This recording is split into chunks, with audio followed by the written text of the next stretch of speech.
What is up, everybody? Welcome back to Westeros, where it is sunny and warm, and fewer poor people are dying of exposure because of the greed of their overlords. I don't know about you all, but we had a heckin' week here in Texas. So I hope that everybody's doing a little bit better. And if I look a little bit grungy and just wearing layers for protection from the elements, that is why. We are still on a conserve water thing. So, yeah, we've been a little light on the showers and the laundry. I apologize for nothing. And if you think that I look dirty, take it up with your local Republican. How's everybody else doing? Felicia, how was your week? Same week you did. I Yeah, had the exact same week that you did. It's And almost like you're 15 feet away in the same building. you know how my week's been. I'm your wife, you egg.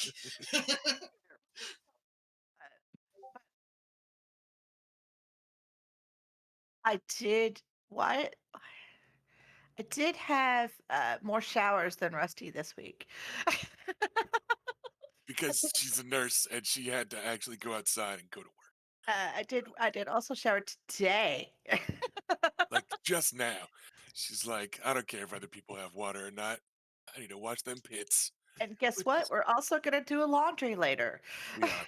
And I'm gonna shower later. But right now, we're just glad to be here. We know that we got off pretty lucky We did. compared to an awful lot of our nominal neighbors and probably a few of our literal neighbors. Yep. So Yep. that's not been great. On the topic of not great, Erica's still not feeling 100%. So she is here with us today, but she is something of a Holy Spirit. She's here on mic as needed.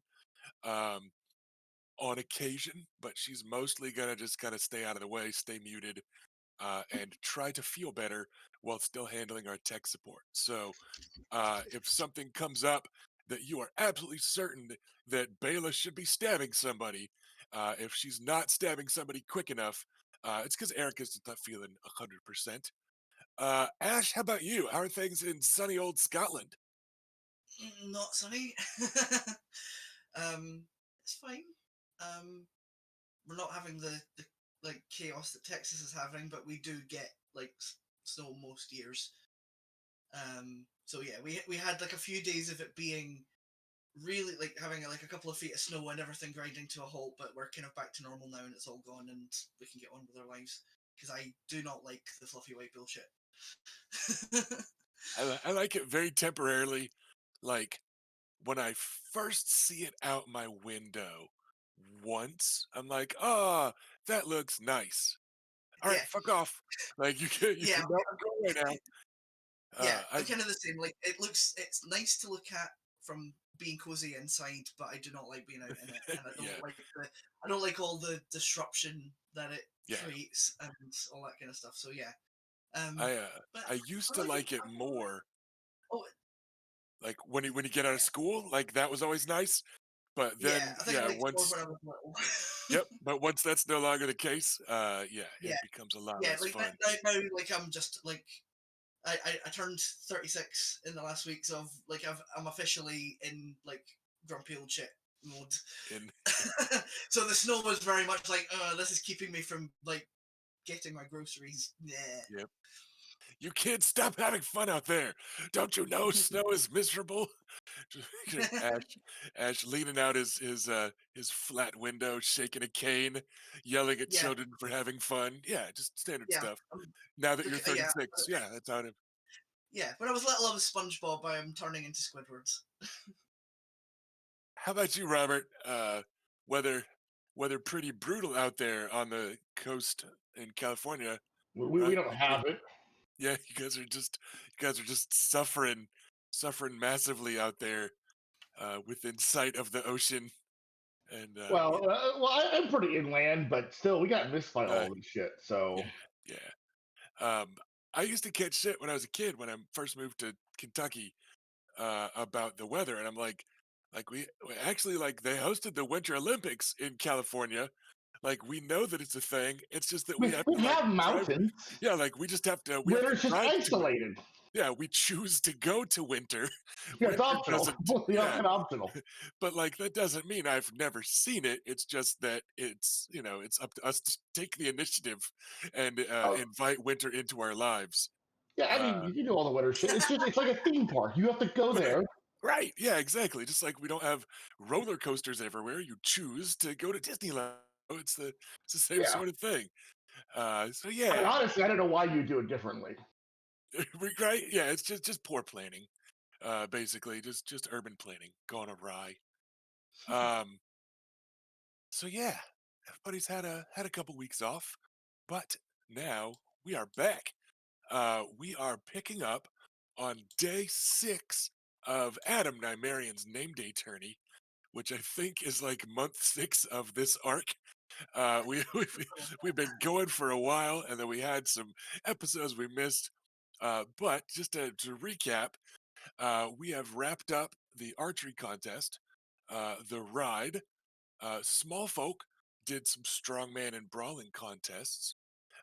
We spent a whole day out hunting and hawking, and on our way home from that, things got a little bit heated during a joyous, impromptu, let's all remember that horses can be fun type of race that everyone else enjoyed. We had an exact tie between Lady Lance of the Sand Snakes, the feisty 14-year-old Elia Sand, and the Knight of Flowers, Sir Loris Tyrell. Just He was just very fuck a rude bunch of and spoiled brats. Yeah, he so those he two was most were ungallant, shall we say. they those two have the least in common and as such the most in common. Like they are the people that had kind of the most similar writing ability and sense of self wrapped up in that writing ability from absolute opposite ends of the spectrum. Because you've got this bastard Dornish girl, and then you've got this knight's knight, chivalry knight, handsome boy knight, um, from the other end of the social spectrum. And you've also got some history between the Red Viper of Dorne, Elia's father, and Loris's eldest brother, Willis Tyrell. So tempers flared. The PCs tried to damp it down, and they tried pretty hard, um, but they did not have great dice on their side. So tempers continued to flare. Sir Lorised it up a bit, putting on his Iron Fist style pouty face from that actor from Game of Thrones who was always looking somewhat sulky. And Elia was just being a little shit because that's what she does. That's And who if she is she as a person. and if she doesn't like something, she just rides away, right? So that's kind of liberating. She's like, "Fuck it, whatever. Like I'll just get on my horse and leave." But I mean, Consequences, that's okay for her because she doesn't have to like deal with the yeah, fallout of like yeah. the political ramifications. Consequences are for other people. I'll get on my horse and I'll go away, and if anybody follows me, my dad will kill them, right? Like that's kind of her vibe. So those two um, did not get along. The party started to kind of split and started to take sides a little bit. Uh, the PCs and the Lady Olena, Queen of Thorns, were on it, trying to damp things down afterwards. I can only Uh, imagine how pissed off she was. yeah, Right? and I feeling, like I really hope she like properly clipped him around the ear because he was being like really rude. yeah. So that was where we left off. So we had then kind of a quiet evening off screen of people not quite hanging out together like they were the rest of the week. Some of them certainly still are. Your Beric Dondarrion, your Balin Swan. Some of them are totally still going out of their way to mingle and be friendly and eat dinner in a not quite feast, right in the Great Hall. But a lot of the other parties are staying home a little bit more standard tournament style, where they're hanging out together at their pavilion tents, mostly by region, you know, and not like openly unfriendly, but not as opened up as things had been day 4, let's say. So the new day dawns. We are on day 6 of the tourney, which is the finals of the joust, which is, of course, the main event. Uh, it will have 5 champions at the end. They started with 5 champions. The champion seats change hands throughout the tourney, and at the close, the final 5, one of them will be chosen by the Lady Iris Dannett to be in charge of her betrothal. So it could be some dashing young knight looking for a bride, or it could be a married lord that wants to marry her off to one of his bannermen, or what have you, or a son, right? Like if an older knight wins, he couldn't marry off to the heir, whatever. Uh, Dannett is not a terrific house. They're bannermen of yours, rather than, for instance, the other way around, or something like that. But uh, they're an okay house in terms of purity of blood and reputation and not so much wealth, but a noble house is a noble house. She is the lady of House Dannett, and they have no heirs. So that's a pretty solid marriage match, especially for like a second son that might not be inheriting. You could be Lord Consort of House Dannett, and that's not a bad gig. There's a lot to figure out depending on who does end up with the marriage, whether you guys will be gaining a bannerman or whether she's gonna fuck off cross country if that's what her husband wants, and instead you guys are just kind of left with a maester or something running House Dannett, and until you find or she finds a knight, to leave behind. So a lot is up in the air in the future of the Lady Iris Dannett, the future of House Dannett, and the future of the champions. At present, as the start of the day dawns and everyone's gathered, and we're getting ready for the first day, or sorry, the first joust of the day, our champions are the Lady Brienne of Tarth, looking burly and faintly uncomfortable as she is announced. She still blushes, and it's red and splotchy on her pale skin, and she looks terrifically serious and and uncomfortable. Basically, anytime she isn't fighting is basically what you guys have seen about her. Next to We know her someone like is the dashing Sir Guyard Morrigan. He is a knight from the shit. Is it the Reach? I've forgotten. Is it Reach or the Stormlands? Um, Shut up here. no, no, Oh no. oh no. I want to say he's from the Stormlands, but I know that Seriously? the House Morgan? Morrigan has a super cool like sigil. Um, they're Stormlander. yeah, Stormlands. They're from the Stormlands. House Morrigan is the black crow on a storm green field. I'm a sucker for like black with a bright blue green highlight. It's a paint scheme that I think looks really dope. I briefly started it on some Warhammer figures once upon a time. Like an electric blue on black looks really sharp. So I always think that House Morrigan, looks pretty cool. Um, so Guyard Morrigan, dashing knight of the Stormlands. Sir Oris Waters. You guys might have heard of him a few times prior in the campaign. Oris the Sounds Aurochs, familiar. who seized that championship from Lord Renly Baratheon, his uncle, and then held it against Robert Brax, a Westerlander.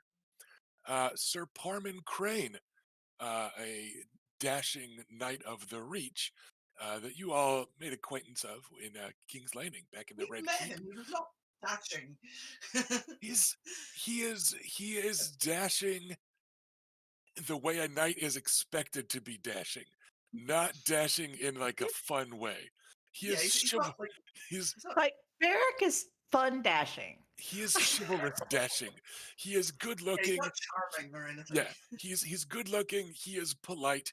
He seems to be more good natured than not. But yeah, he is chivalrous dashing instead of fun dashing.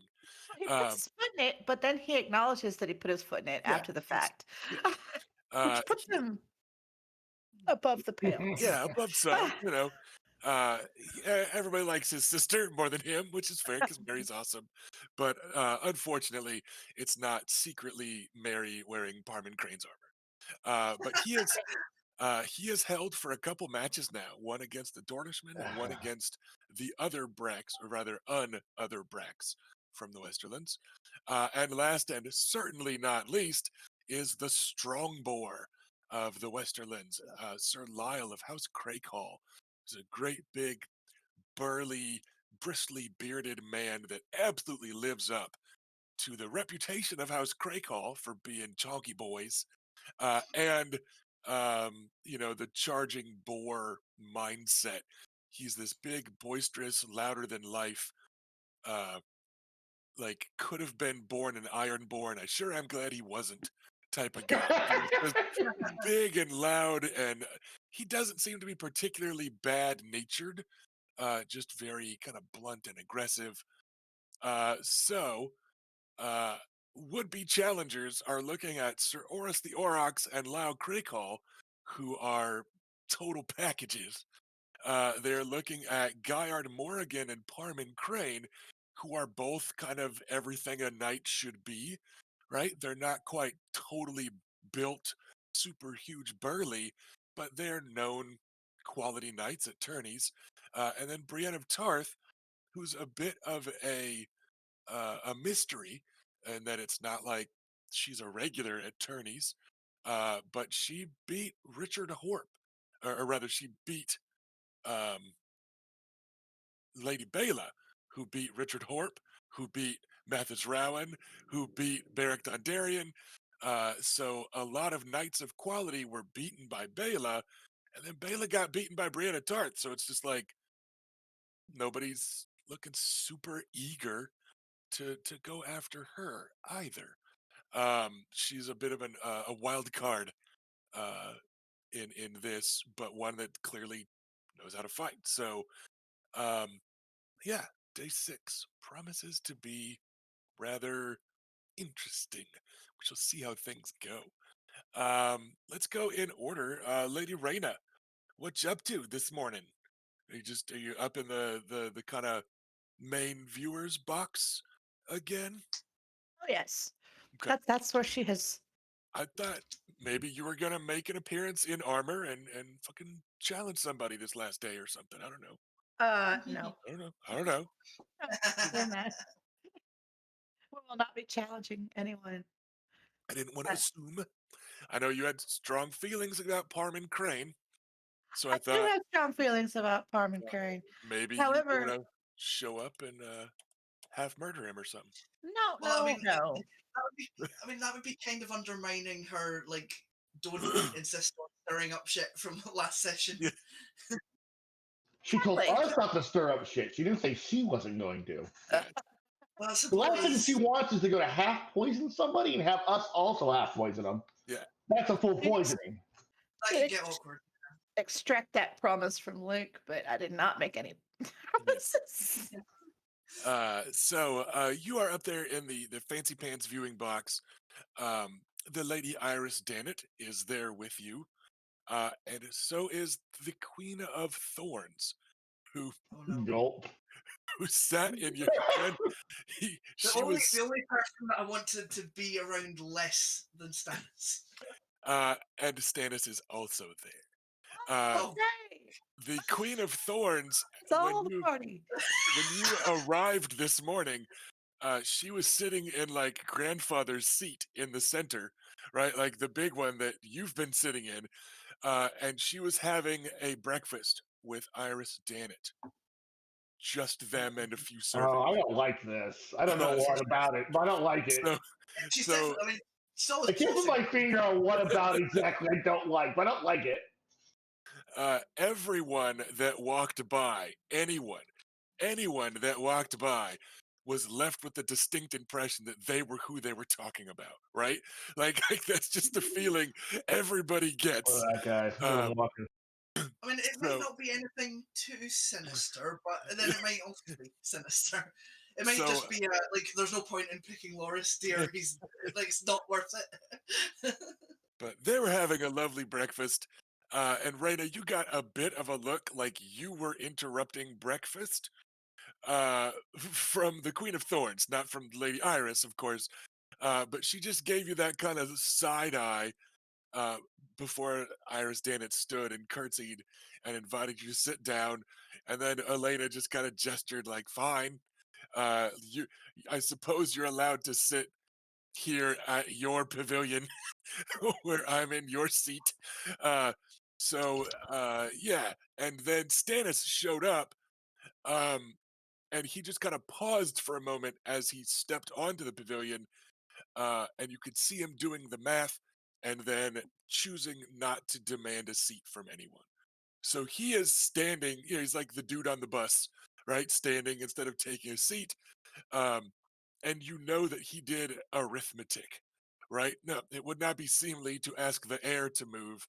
I will not vex the Queen of Thorns and gain repute as a man that makes her stand, and nor shall I be ungallant to the lady whose betrothal will come about as a result of the day's activities. Very well, I will stand here. I am chivalrous. Right? He doesn't say anything. You all get a good, 7 blessings, or let's go good morning, my ladies, not a 7 blessings from him. And then he just doesn't small talk or whatever. He's just like, yes, good morning. Right? Like, and then he just kind of stands there, living disco ball that he is. You are not joined on that pavilion by Septon Jim, who is once again a quick scan of the crowd. He is wearing his armor and is milling around with the other knights and would be contestants. And Sir Adam Bridington is there with him, and so is the Strong Sider. It looks like kind of the three war mentors of your house are hanging out together, in turns, egging each other on, and encouraging one another. You know that they're absolutely giving each other shit in that old man way. Like, you should have to fight two of them since you're twice their age. And then they're like, no, like they should have to fight two of us since we're twice their age. And they're just kind of the old guys having fun and psyching each other up for one more tilt. That sort of thing. Um, and that is what is up at the main pavilion there. So Queen of So, Thorns, Iris Dannett, Lord Stannis, Reyna. are there only 3 seats in the pavilion? That's what's been up there all week is three Okay. big fancy padded chairs. It would not be difficult They're for you horrible, guys. but she's moved them away. Yeah, she had them chopped to kindling. You can't sit Uh, once. yeah, no, but you guys have had those three, and that's kind of been it. You could arrange for more seats to be brought up there. It's just Hmm. Stannis isn't going to do that in your home for you, Yeah, because or like, yeah. Well, um, that'll be a moment of, I wasn't expecting Lady Elena to be here. She hasn't been here all week. She's just here for the No. ugh. So, I love that you didn't finish that sentence. here for the You're on She's your own. here. No way. It's how I'm going to. I'll just look at like I will before like I will look at find a servant. I mean, and they're around here all everywhere. So just have one bring another chair for Stannis so that he doesn't have to hover. um, and Lady Elena gives another negligent backhand, and left and right go with the servant, and bring 2 chairs apiece. So there's a second row of seats now set up, kind of flanking uh, the main ones. So you've got like the middle three, and then kind of back a chair, like two more on each side. So um, there is more room, but she's kind of made it clear like which seats matter and which seats are so that you're not standing. Um, Yeah. and Stannis doesn't seem to care. He's like, very well, I'm sitting and other people aren't. That still is fair for the master of ships, yada yada yada. So he doesn't, comment or just sits down and looks like he's just getting ready to watch the joust. Oh, my Uh, day's gonna be awesome. Quick, assassinate Stannis. just so full of dread because, I mean, I feel like I know what he's watching for, you know? Ugh. All right. Hey Ash, what you up to? Well, I Where's mean, that? this is kind of that's taking care of my concern because I was going to sit in the pavilion. So the addition of chairs is helpful because I think that means that there's one free that Adam can take. There are 3 free chairs right now. So yeah, you're all set. Yeah. You want to I sit mean, if I can be adjacent to someone, then that's like ideal. But if not, it's not a big deal. Adam definitely wants to be trying to earwig on. uh-oh. I lost Ash. Did anybody else lose Ash? I lost Ash. Right. After Yep. Motion Okay. earwig. declined by You're back. Stannis I'm to still here. stare. Yeah, Oh, there he is. we got the word earwig, and then you froze up. So what was that? Okay. Well, yeah, my connection's really crap tonight. Sorry. It's Sorry. all right. Yeah, We're across the ocean. trying to listen in on their conversation if at all possible. But On which one? Which Elena and Iris. Okay. I So didn't realize there was another conversation going on. Sorry. well, I mean that's there's hypothetical conversations between others. So we've got let's do like left to right. Let's say we've got like empty chair, Adam, Iris, Lady Olena, Reyna, Stannis, empty chair. I'm in the Yeah, greatest seat ever. Oh, yeah, Stannis just happened to sit there, so you're Yeah. yeah. in between Like him and. I took one for the team yesterday, so it's someone else's turn. Hey, I tried with him. I tried with him. I know. We have we've tried. I think out of all of us, we've tried the most with him. What are you guys looking for from Stannis? Like This he's is my not. question. Like, what do you guys want? What's the This is goal? What's our end this. game? I'm saying this is about as nice as he gets. Yeah. Like Stannis he's pops a beer and bros down with us? Oh, like I can actually answer that question if it wasn't rhetorical. Yeah. I mean, mechanically out of character, what I'm looking for is like the highest possible disposition with him. sure. In character, Adam wants to make sure that he's not going to cause any trouble for Oris or take him away or have like, anything horrible happen to him. Sure. It's all about trying to protect Oris. So if he keeps Yeah. Stannis happy, then that means that's more likely to happen.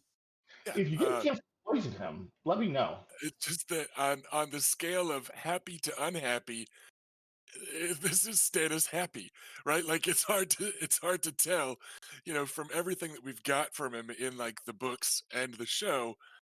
He never he never relaxes and lets Uh, his hair down, So like sure, this is sure, about but as like, pleasant as he gets conversationally. So Yesterday we but got but like in character, we don't know. right. I We mean, don't in know. character, you kind of do know That because also you've, just doesn't. you know, That doesn't mean that we can't like try. sure. Because yeah, I'm like we've not got our own saying goals going on as well. I'm not saying not to try. I'm just saying don't feel like you're failing just because he's not, clearly showing warmth and affection or something. It's just Stannis going It's not him. Stannis. This Uh, isn't you. This isn't on you guys. Is where I'm well, going. But yeah, like Adam's not going to assume that that everything's okay unless he's actually got explicit confirmation that everything's okay. So, like, and anyway, there's he'll probably check in with Stannis before he leaves to try and find out if everything's okay. Sure. But yeah, like, I'm Like I said, trying I to just be a don't good want you host. guys thinking that it's something you are role This playing man wrong. is a dick, and I Uh, can't get Stannis to like me. yeah. So I just want to make sure that you No, guys weren't you know what? feeling. You know what? the Adam thing. like he needs everybody to like him. That's fair. Just concede the character. That's fair. Yesterday, at the end of that whole thing, uh, he had distinct not disapproval for us. So yeah, like I said, things could be I'm a whole calling lot. that a win. Yeah. Um, just a real quick answer in chat. Vlaketh was just asking, I guess about 10 It's a minutes good ago now. question. Totally good Sorry, question. about easiest way to get into the RPG. I know in the past they've had some really good like bundled prices, whether a humble bundle or otherwise. And as just a warning, if you want books instead of PDFs, I would look into buying them very, very soon. Green Ronin no longer has the license for the RPG, and Green Ronin is using this core game engine for their own thing that's actually now a spin-off of some other fantasy novels. I don't know much about those novels. Um, Mhm. and I tried to get us in as like a playtesting group and also to get myself a freelance job on working on it. And they didn't. So I'm not got my foot in the door or anything like that with like this new kind of addition of the core mechanics. It's a lot more fantasy. I know that. Like they've got uh, races or demi races, whatever you want to call it. They've got Mhm. magic more.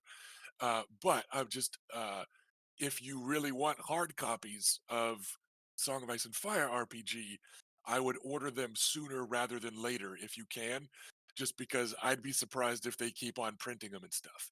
And they are gorgeous books. Um, there's a few pieces of artwork I'm not crazy about, but most of the artwork is really nice. They're well put together books. It's got some mechanical foibles that we've talked about in various episodes. Um, but yeah, it's okay. You know, we're having fun with it. Um, and but yeah, just mostly I want to warn people: buy those hard copies while you can, because since they lost the license and stuff, I'll be very surprised if they print more. Yeah, All they you were good need, quality good books, though. Good yeah, quality And books. if I could add, looking for like groups and stuff, I don't have an easy solution to that. Join our Discord though. There's a lot of very active tabletop players in general on there, and that would be a good place to look for people who may be interested in playing. yeah. And we At also least a just good have start. yeah, and we also have like Song of Ice and Fire discussing stuff on the Discord too. So if you just want to hang out and talk Westerosi bullshit, you can. Um, you only really need the core book. Get the Game of Thrones edition. It's got some typos and shit fixed. If you can find the Game of Thrones edition, get it. It's not really a new edition. It's just kind of errata, and it came out after the TV show started, so that's what they call it. Um, Mhm. That's what it so looks like. yeah, That cover art's amazing though. So yeah, absolutely. It's so good, isn't it? That It's is Robert one of Baratheon about yeah, to knock the the, the block off of one of the Rick great injustices of our time. but it's one of my Nothing favorite. wrong. Yeah, one of my favorite interpretations of that scene, and I have a small collection of artwork of interpretations of that scene, and that's one of the best. But yeah, check that out. The campaign guide has a bunch of cool lore and a bunch of NPCs. So like I'm using it pretty regularly. I tweak a few stats here and there, but it's got a bunch of characters from the books statted up. It's kind of neat, and little write ups on each one. So like it's neat. There's an adventure book, a big campaign. There's a I think they call it a campaign starter book that has a bunch of houses that are kind of one from each of the seven kingdoms, but they're all in the Riverlands. And their fluff is that there's this little spot in the Riverlands after the rebellion where all sorts of different bannermen from different houses got gifted some land for kicking ass during Robert's rebellion. So it's almost a microcosm of Westeros. Um, so there's a northern flavored house and a Baratheon flavored house and a Westerland style house, and but they're all nominally kind of within riding distance of each other. Like there's no map, but it's a cool way to lower the scale of the game, I think, right? It just kind of shrinks it down to make it I would more. say if you don't have like an encyclopedic knowledge of the setting, that could be very useful. Let's Yeah. put your game there. Yeah, and it's a neat, the houses are neat. They've all got some surprising depth, and my favorite part about it is that each house also has a little kind of what if, where the GM can decide like how fucked up and sinister to make each house, which is just totally dope. He's like, listen, this guy could actually mean it when he says he cares about his children, or so it's got some neat options. It's a cool little setting thing. Can somebody grab a link to the Discord invite? Because I think all you Okay. players are mods there. So thanks, Yeah. guys. Anyways, yeah. So those are the cool things to pick up. But you can absolutely run a game with just the core book. It's definitely enough. Also, the GM screen's actually really good for this, and it comes with a little adventure. Um, Oh, I and need a fucking good GM screen for Star Trek Adventures. Just speaking of yeah, GM screens, oh yeah, my god, so many good. cards I cannot find if I need them. Yep. So, anyways, all right, back to the game. But yeah, sorry I missed that question for a few minutes, but I wanted to answer it. So, um, that's our situation at the start. There, so you're able to sit up there on the pavilion. Yeah, I mean, I'll say Uh, hello to everyone.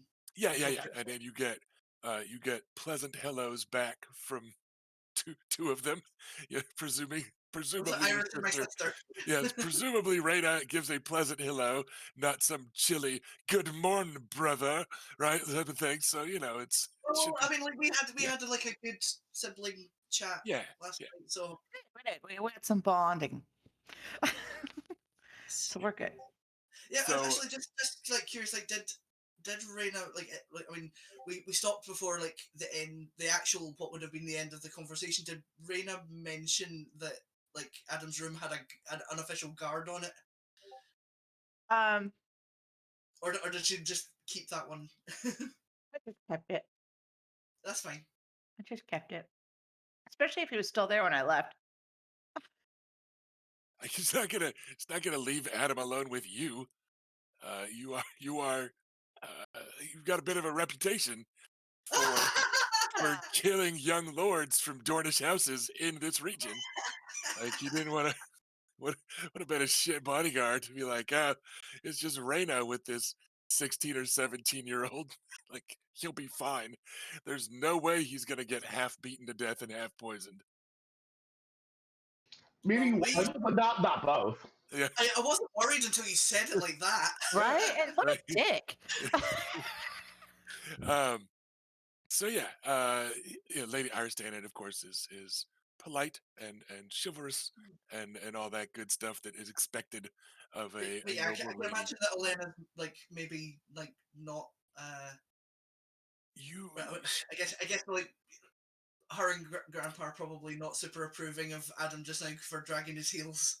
Yeah, she gives you a little wave with a piece of cheese. Before the, she takes Fine. a bite. She takes a bite out of it so that she doesn't have to talk because her mouth is full, and then she just kind of gestures at you with it. And Stannis gives you a deep nod and a "Good morning, young lord" type of thing. So, Yeah. Oh, that's um, fine. There was some cheese yeah, waved at me. That's okay actually. yeah, like there's worse She good didn't mornings. like she didn't just like roast me, so that's Yeah, progress. yeah. Uh, So Luke, what you up to? Where are you at? Where's your Uh, shirt? Shirts on today. Okay, okay. He does I not. need to make a good impression. Sorry, what was that, Ash? I said Luke does not control the shirt. Generally, no. But I prayed to the seven, and they've assured me that the shirt will be more or less cooperative today. Good. One of the many benefits that I had that I'll talk a lot about it, but The day is young. yeah. So very specifically, I am looking for Lady Helena. I need to talk to her and see if her Lord Mother has given us the approval. She can be found mingling with the other warriors that are kind of in the waiting to maybe joust area there. Um, you notice just because again you guys have pretty high passive awareness scores. Everybody is a little bit more segregated today. There's a little bit less mingling going on. A little tension in the air. Yeah, so just it's not like in a prison movie where like shit's popping off today for sure, right? It's not like that level of tense. So I'm at the guard of all the prisoners glaring daggers Yeah. at it, like You're like, oh shit, they've all got shivs, and that guy has a morning star. Like it's not that, but you can just tell that they're not quite as relaxed and mingled as yesterday. And Elia Martell seems to have kind of the Dornish contingent standing around her. Not like they're following her or anything, but just like they're not going to leave the 14-year-old girl alone, knowing that she's kind of become a kind of Dornish pride rallying thing in a way. And like no one's like she's not fucking lifted up on their shoulders. the Elia She's Sand not, to Elia yeah, Martell. Elia Sand. Okay, Yeah. I got a little confused there for a moment. Okay, yeah, makes sense. Yes, cousin Elia, the Sand Snake. She is, you know, like you just kind of notice that the Sand Snakes aren't on the outside of the Dornish ring in any way. So Right. I'm going to be wearing kind of my like lighter armor, not the full half plate. I want to very simply look more Dornish and less like a fucking Less. Reachlander knight. Okay. But it's also hot as shit, so it's just probably what I wear anyways. Sure. But yeah, I will be looking for Valena. Yeah, she is there. She is findable. You have found her. 7 blessings, Lady Valena.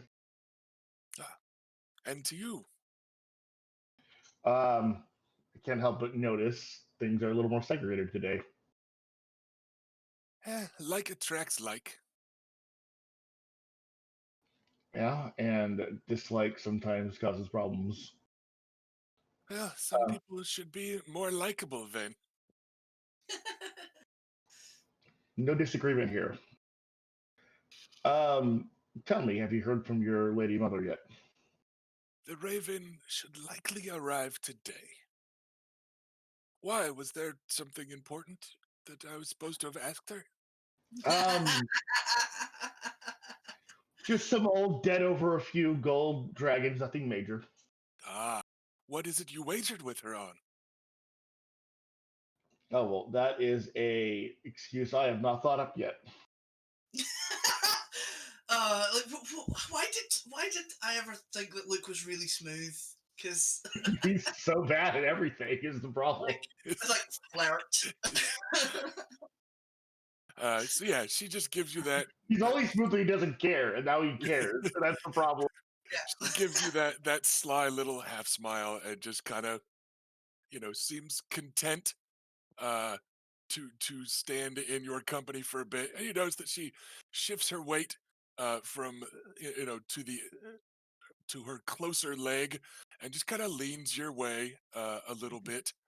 Not like all smooshy PDA stuff, but yeah, she just kind of leans in a little closer to you than I most. I will give her a similar subtle response and just kind of try to get the feel for it. Make sure we're not going to have like a revolt in the midst of things. Kind of give her a nod and kind of make sure Elia isn't like I don't know about to stab somebody. No, I'm just here to hang out and also make sure things don't get too out of control. yeah, and again, the Dornish contingent isn't like all sitting here sharpening their knives and dipping their arrows in poison in front of everybody. They're just kind of hanging out and you know together instead of intermingled. And each group isn't like hanging out and muttering and glaring necessarily. Sir Oh, Loris does have on that pouty face that we all know from the show. Just his serious face that comes off a little petulant, right? And he's still I like really that. do like that actor a lot. Yeah. I mean, it's not the actor's fault. It's just that was. No, I'm blaming him for what happened in this game. Yeah. So you should write him. On the way up here, I realize I want to sleep. I don't want to interrupt just me hanging out. So could I, that's on the way up here, just visited, I want to visit the kitchens. Sure, we can flash back in a kitchen visit. Cool. I want to go to our, what is her name? Oris's Bessa. adopted mom, Bessa. Bessa. Yeah. I'm sorry, I just blanked. Yeah, It's no, also Luke. our adopted mum. Luke just can't keep all the bitches straight. Noted. Got it. I'm going to recruit her to my melee team. That way I'll remember. No, you're not. She's out there like a rolling pin and a pan. Dual and wielding, rolling pin and frying pan. Her job is to tank Oris. Oris And won't they- attack her, probably. yeah, she's Probably. a detailed counter pick, like in Yeah. was it Well, Tigo? Isn't that the one where like the spy loses to everybody except for like the best, right? Like she yeah. yeah, got it. Somebody on Bessa because they've got Oris. This is very simple. So I played enough Overwatch to do this. Yeah. I'm going to say that too. 7 blessings, Bessa. I have a bit of a request if it's not too much trouble. And she is hustling. She's hollering, pointing this way, pointing that way, and come on, you lot, finish up the breakfast to get ready to go start on the lunch. And just she's in the, she's the control center here. But for you, yeah, she stops and she turns, and just is like a quick little flour coated curtsy, because she's got her big apron on. And she goes, "Oh, 7 blessings." Yes, of course. The Dragon Peppers were a big hit the other night with the bit of a contest we all got into. And I have it on good authority that our Stormlander and Reach Knights would appreciate more Dragon Peppers on just all the meals today. Oh, would they? Oh, Celebrating a race yesterday, would they be? Okay, Tell 'em, maybe you Becca. caught me. Look. We got word from your Lord Grandfather to water down Yeah, a bit of yeah. the wine before it made its way out the castle walls. Okay, the but you didn't say pavilion anything about Dragon Peppers, right? He did not, but I'll take a gentler hand than you would probably like. But Yeah. yes, we've some good spiced cheese that we can send out with bits of bread All and right. such for lunch. Okay. Just friendly reminder where they are isn't too bad, I guess. If we Mhm. can't burn their tongues down with dragon fire.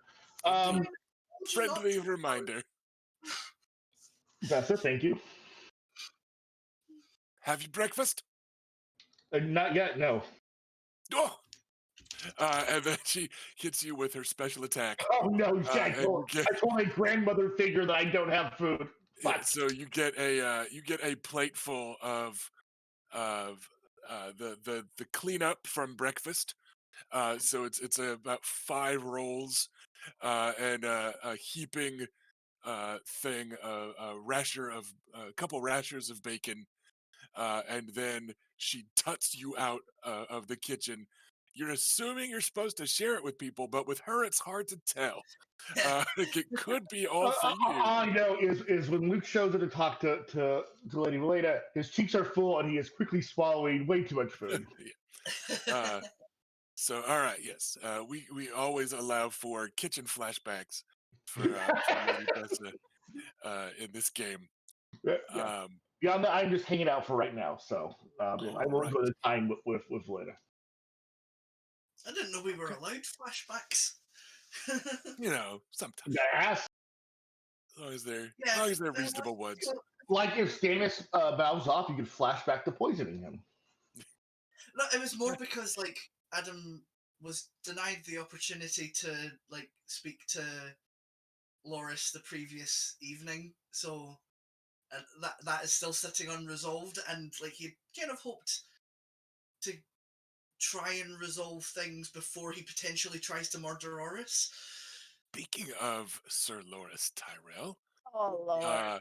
you guys haven't seen him yet this morning. The other Oh, you did. knights are all gathered around, but nobody's kind of stepping up to challenge. And then the camera pans off to the side, and the morning sun catches on the gilded armor in the flowery pattern of Sir Loris Tyrell, who was doing a slow motion Mean Girls walk and tossing his head so his hair flies for a moment, and is doing the slow motion walk down the tourney field. And it you get the feeling that maybe people were waiting on him to show up to see like to see what was going to happen. Maybe he spread word, or Renly did, or maybe just common sense did, that like nobody should kick off the day's joust without Loris. Um, Maybe people were just curious and wanted to see. But yeah, there's that moment, the slow mo intro walk, and now everyone's here is the vibe that you get. Um, and yeah, he just goes a walking, um, and then he stops. Like he doesn't go straight up to challenge anybody. But like now that he's here, you get the feeling that like a dam broke and challenges can begin. Uh, and they do. Um, with the Fossaway brothers, Tanton, Brian, and Edwid, the Fossaways of Cider Hall, um, that again are uh, not quite comedically triplets or whatever, but they're all kind of a hive mind, is the vibe you've gotten from them. They're three very tight knit brothers, um, that enjoy kind of urging one another to get into trouble. They do a lot Uh, of that. yeah. And so they commence. Uh, One of them, and you're not sure which like, until he's poking the shield with a lance, and one of them's like, "Yeah, Brian, get him!" Right? Like it takes a second to keep them apart because they're also all just kind of indistinguishably like good-looking reach knights, kind of bland. Just brown hair, blue green eyes, clean shaven, fancy armor. It's whatever. But it looks like they are starting with Brian Fossaway of Cider Hall, who goes walking up uh, to challenge Lyle Crakehall, Ooh. the strong boar of the Westerlands. Um, Go big or go and home. and he walks up and tosses an apple in Lyle Crakehall's lap, and he's like, "Let's see how many you can eat for you choke, boar," and pokes his shield and saunters away. And as he starts to saunter away, Crakehall stands, and you can tell that he looks a little pale as he's turning to saunter away. Like, this was a lot easier when Crakehall was sitting down. But Crakehall stands up. He eats, you guys fucking swear, about half that apple in one bite. Instead of downing his drink, which was the kind of good luck tradition the champions had been doing, he just does a number on that apple, and tosses away like a third of it that's left into the dirt, and hollers for his squire. And so the other two Fossaways, Tanton and Edwid, help out their brother and are kind of egging him on, and all that. Uh, and it does not help. Lyle Crakehall spears him pretty cleanly on the second pass. Now, Brian, you guys notice, and you've all been trained in the joust and have pretty good passive scores and awareness and all that again. Um, you can tell that he is. Ow! I just bashed my fighter bone on my desk. It's the worst thing that ever happened to anybody. You can tell that he is riding in a very aggressive stance, and he shatters his lance clean against Crakehall both times, Nice. and it scars the paint that brindled the boar, the black and white boar on like a brown field. They're good, clean hits both times. And as that one ends, one of the Fossaways is helping his battered brother turn his helmet back frontwise and lift the visor and get him to his feet after Krakal has pounded him into the dirt.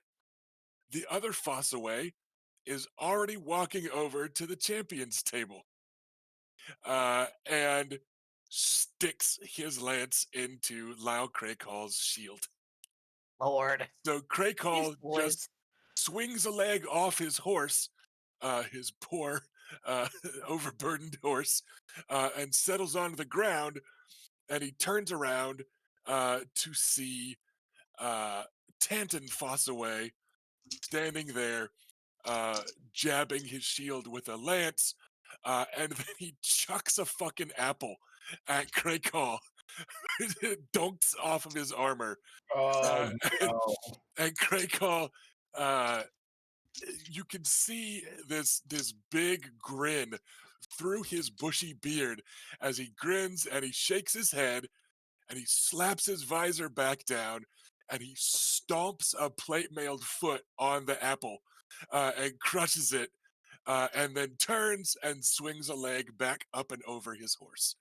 Uh, and this one takes 4 passes. I rolled some dice ahead of time for some of these guys. But Krakal holds against Tanton Fossaway, who, again, you guys can tell is very high in the saddle and just fighting, a very aggro stance, just out to pummel on Krakal. Less concerned for defense than should be, and they're just out. They're swinging haymakers every time, right? Because swinging for the fences with every pass. Um, but Loud Krakal does hold against Sir Tanton Fossaway. Sir Tanton is helped to his feet by Sir Brian, who lost first, because sure enough, there at the end of the tilt is Sir Edward Fossaway over there by Krakal's seat in the champions row. And this time there's open laughter from the crowd. And Krakal does not dismount. He simply kind of steps his horse slowly in that direction, and then he just gestures, arms out. You guys know the anteater, like the "come get it" anteater meme, right? Krakal atop his destrier just gestures like this, and sure enough, an apple goes dunk off his breastplate, and they're all red apples, mind you, and it dunks off his breastplate, uh, and Krakal gestures, and Merlin Krakal, his younger brother, runs over and he goes over the barrier. Oh, you're not supposed to do that, right? And that sort of thing. He hops the barrier and he trots over, picks up the apple, and does this big, "Ugh," like he thinks about eating it. He polishes it on his turban, his turban, his jerkin a little bit, and then makes a sour face and feeds it to his brother's horse. And everyone's cracking up. The Reachlanders are laughing. The Fossaway boys are just incorrigible grinning. Krakal has this booming metallic chuckle from inside his plate mail.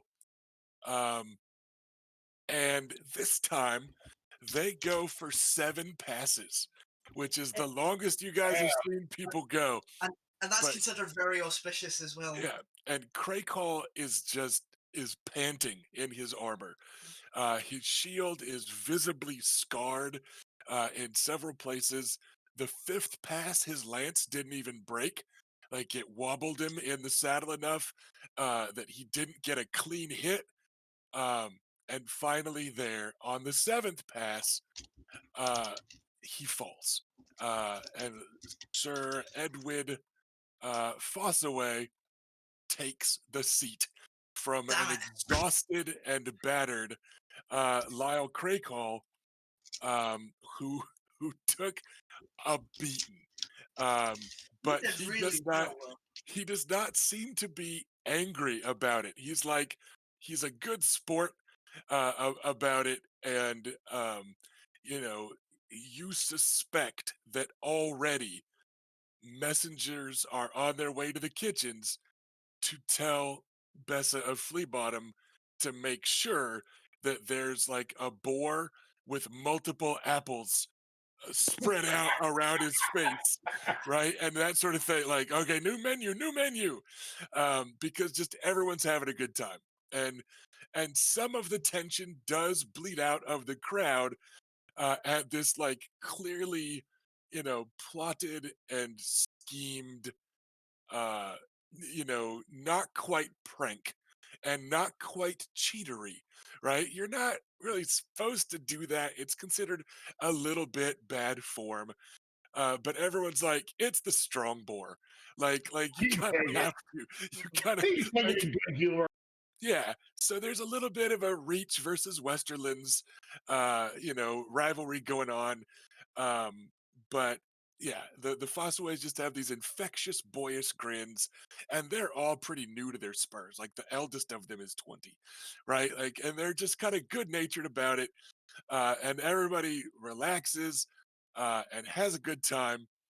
And then, as Edwin Fossaway transfers over the champion's banner of House Drinkwater, that's nominally the seat that had been taken Mhm. by Craig Hall, and Fossaway thumps down into the seat, looking exhausted. Um, and he stands with grabbing a drink because like the champions get the drinks, right. He stands with his drink and he waves to everybody, um, and then he gets hit in the side of the head by a green apple out of nowhere. It clonks Oh, off of his head, and there is his cousin, Sir John Fossaway, the Knight of New Barrel. uh-oh. uh, and he just tells him, "Eat it. I'll see you soon, cousin." And he's not quite unsporting enough to use the choke on apples technique and fight him immediately after that bruising and battering thing. But it looks pretty clear that Sir John Fossaway has kind of called dibs once his cousin has had a chance to relax. And there has been a bit of a sibling rivalry between the houses of uh, New The Barrel and Cider Hall in House Fossaway. the Um, red apple This and is the the green apple. green and red apple split, or is this a yes, different Yeah, no, it's rivalry? the, it's the yeah. Okay. green and red apple. John Fossaway is the knight of the Fossaways of New Barrel, which are the green apples. And these Fossaway boys are from Cider Hall, the red apples. So, So, s- so um, Garland Terrell's wife is a green apple fossil, yes. I think. Um, I don't remember her name now, but yeah, yes. Um, so yeah, um, things could be much worse, right?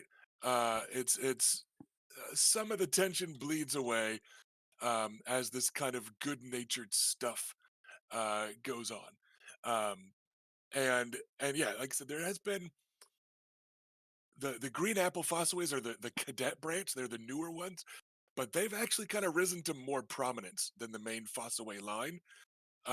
As you mentioned, Garland Tyrell's wife is from House Fossaway, but also Sir John Fossaway is married to Janet Tyrell, Mace Tyrell's sister. So like the Green Apples are they They're very they close got to a mine. solid rep, right?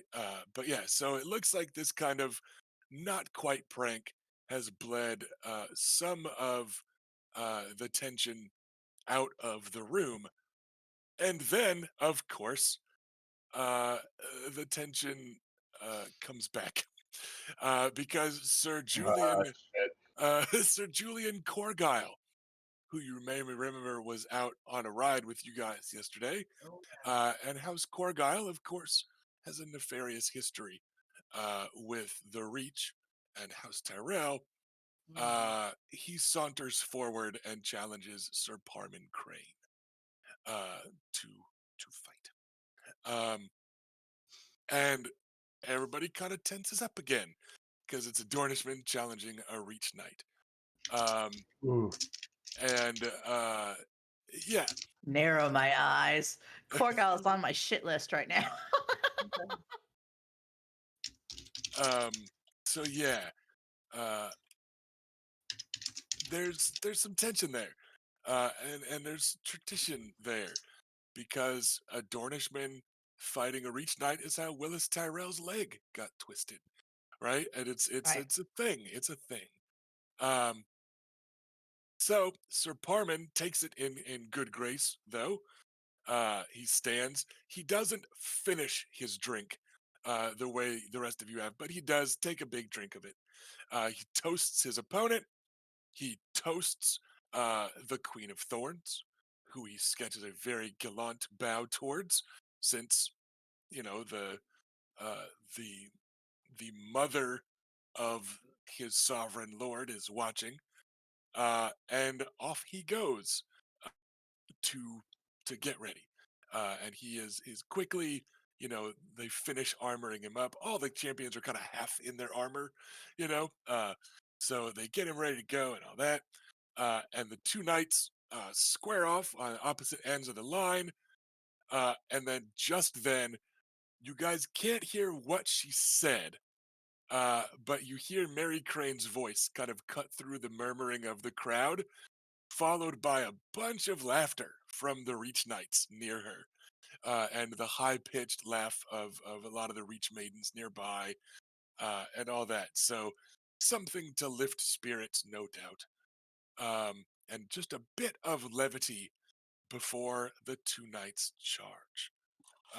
This one I didn't already roll. Um, so, give me 1 second as I pick up a couple of dice. And we shall see as they are fairly evenly matched. All right. All right. On the third pass, Parman Crane tumbles from the saddle. Both good knights that know what they're doing. And there's a bit on that third pass where Korgal's lance was looking a little wobbly, which could be because he'd taken two solid hits from Sir Parman, and he was just unsteady in the saddle. But it could be that he pointed his lance at Sir Parman's horse for a moment, which might have gotten the horse to not quite pick up speed and might have gotten Sir Parman a little uneasy in the saddle and might have tensed up in a rather unsportsmanlike way. But then, sure enough, the lance hit is a clean one on Sir Parman's shield, so nothing quite dishonorable happens. But on the third pass, Julian Corgyle does take the champion seat of House Danet from Sir Parman Crane. There is a little bit of murmuring and muttering from some of the Damn it, Reach Parman, Knights. you lost me money. Uh, so, but some of the Reach Knights seem to have noticed that wavering, wobbling lance, and there's some conversation from them. And as you glance over and notice that, you see that Sir Loras Tyrell has his arms crossed over his gold plated, or rather gold inlaid breastplate and stuff. And he's looking pretty full of tense energy. Oh, I don't like this. This is gonna go bad. A glance towards the pavilion keeps him from acting right now. You're not sure if it's a glance towards Reyna, or a Mm, glance towards Adam, I reckon it's or Elena. a glance towards Elena! Elena. Uh, he doesn't single out the reason he is not in a hurry, but he does Has not he, seem has he, to. has he got arcane marks in his Uh, sides? he's, uh, he is not. He is Hey, not don't start shit. beaten and bloodied that you can tell. He does not have a little old lady's handprint on one smooth shaven It's all cheek. rings on it. Um, so then what happens as Loris is kind of standing there quivering with he's a taut bowstring, a very very pretty taut bowstring, and you can tell that he wants to go pound this Dornishman into the sand, and he doesn't. Renly Baratheon walks over to Sir Julian Corgyle's shield. And sure enough, Parman Crane barely has time to pass over the champion's banner to Sir Julian when Lord Renly thumps a lance against Corgyle's shield, uh, and then walks away. And Renly doesn't banter. Renly doesn't have on a sullen, pouty face, uh, like his good friend, uh, the Knight of Flowers. Uh, but he doesn't quip with Sir Julian. He is kind of stiff and formal about it. He gives him a bit of a bow and then walks off to go get armored up. Sir Julian smirks in response, and he does get all the way down from his horse. He does take off his helmet and his gauntlets. He makes a big show of sitting down in the champion's chair after being challenged. He sits and he pours himself a drink, as champions get, and and he makes a show of taking his damn time to get comfortable in the chair for a moment and drink some delicious red wine from here in the fields or the vineyards, I guess, of House Namarian. And then he stands up, and Renly's horse is kind of impatiently pawing the dirt. By the time the languid Dornishman has made his way back into the saddle and been armored up and deigned to answer the challenge. Um, it does not help. Julian Corgyle gets hammered from the saddle in the first pass. His Ouch. oh, Mike wasn't picking you up, babe. He earned that hammering Yeah. So with his attitude. uh, so yeah, Renly um, just one clean pass hammers him. And you've seen people fly from the saddle like that before. The last time you saw someone fly from the saddle that decisively, it was Oris fighting Squires in King's Landing. And it's pretty reminiscent of that. Armored up, and Renly does have, the antlers and stuff on his helmet. His aren't gold. It looks like perhaps he surrendered the gilded antler to his brother as king, but his rack is just as impressive, right? So looks, he looks Baratheonish, right? As he just, pounds this guy out of the saddle, um, from the saddle, makes a big show of bowing gallantly to the Lady Elena, Queen of Thorns, who poos him away with a gesture because you think maybe it was a little bit snarky gallantry in oh, well, you told your grandson he can't do this, but you can't tell me not to do things. So it might have been a little bit of a backhanded uh, obedience, right? From Renly and Loris, um, where maybe Loris was "I'm not touching you," and then Renly came running in from off screen and sucker punched the guy, right? Like so. Uh, so yeah, and then Renly takes a seat uh, next to the champion seat that he held a few days earlier. Um, and you can see that Renly is meticulously clean shaven beneath his helmet, and his hair is nice and shortly trimmed. So sitting right next to Sir Oris Waters. They don't look as similar as they could, but it is kind of unpleasant that their seats are right next to one another. Kind of unfortunate for those of you concerned with Oris's uh, still mostly secret parentage. Um, and and there's some muttering from the Dornish contingent. Uh, they look a little put out at that. Um, and sure enough, the next challenger is a knight from Dorne. Uh, the bad news is that it's Sir Ulwick Uller, grand uncle of several sand snakes, including, of Hell yeah. course, his eldest great niece, Elia, Lady Lance. Oh no. Um, so yeah, he goes stomping over. And keep in mind that you guys can break the rhythm of this with a challenge, but you're pretty sure that's the only way that you're going to be able to meaningfully interrupt. Uh, Yeah. So Oleg, we saw him joust before, didn't we?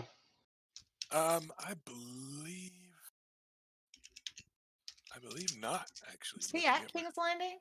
Felt like we did, but maybe I'm just no, remembering the he was name. not. You did see Ulwick. He was kind of starting shit day one at the opening feast. Oh, okay. About Renly and Loris. Like he was over there giggling and gossiping. Um, there at that opening feast. Uh, so he doesn't look against starting a little trouble. Um, so yeah, he goes I and starts a little trouble. Yeah, I Uh, kind of want to interfere, but I also don't uh, quite know what he's doing, so we're just gonna let it happen. We'll let he this train wreck happen.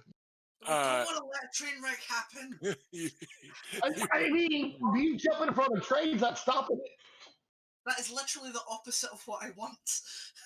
he it. he walks I'm over. down here to Dornish folk. I don't know what you up with your high mighty seat want.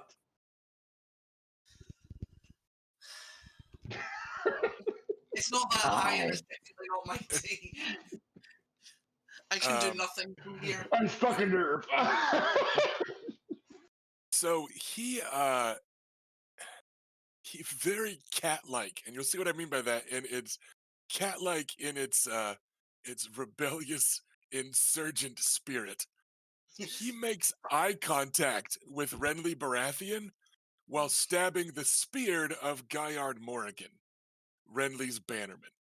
Like it's clear, like this could have been you.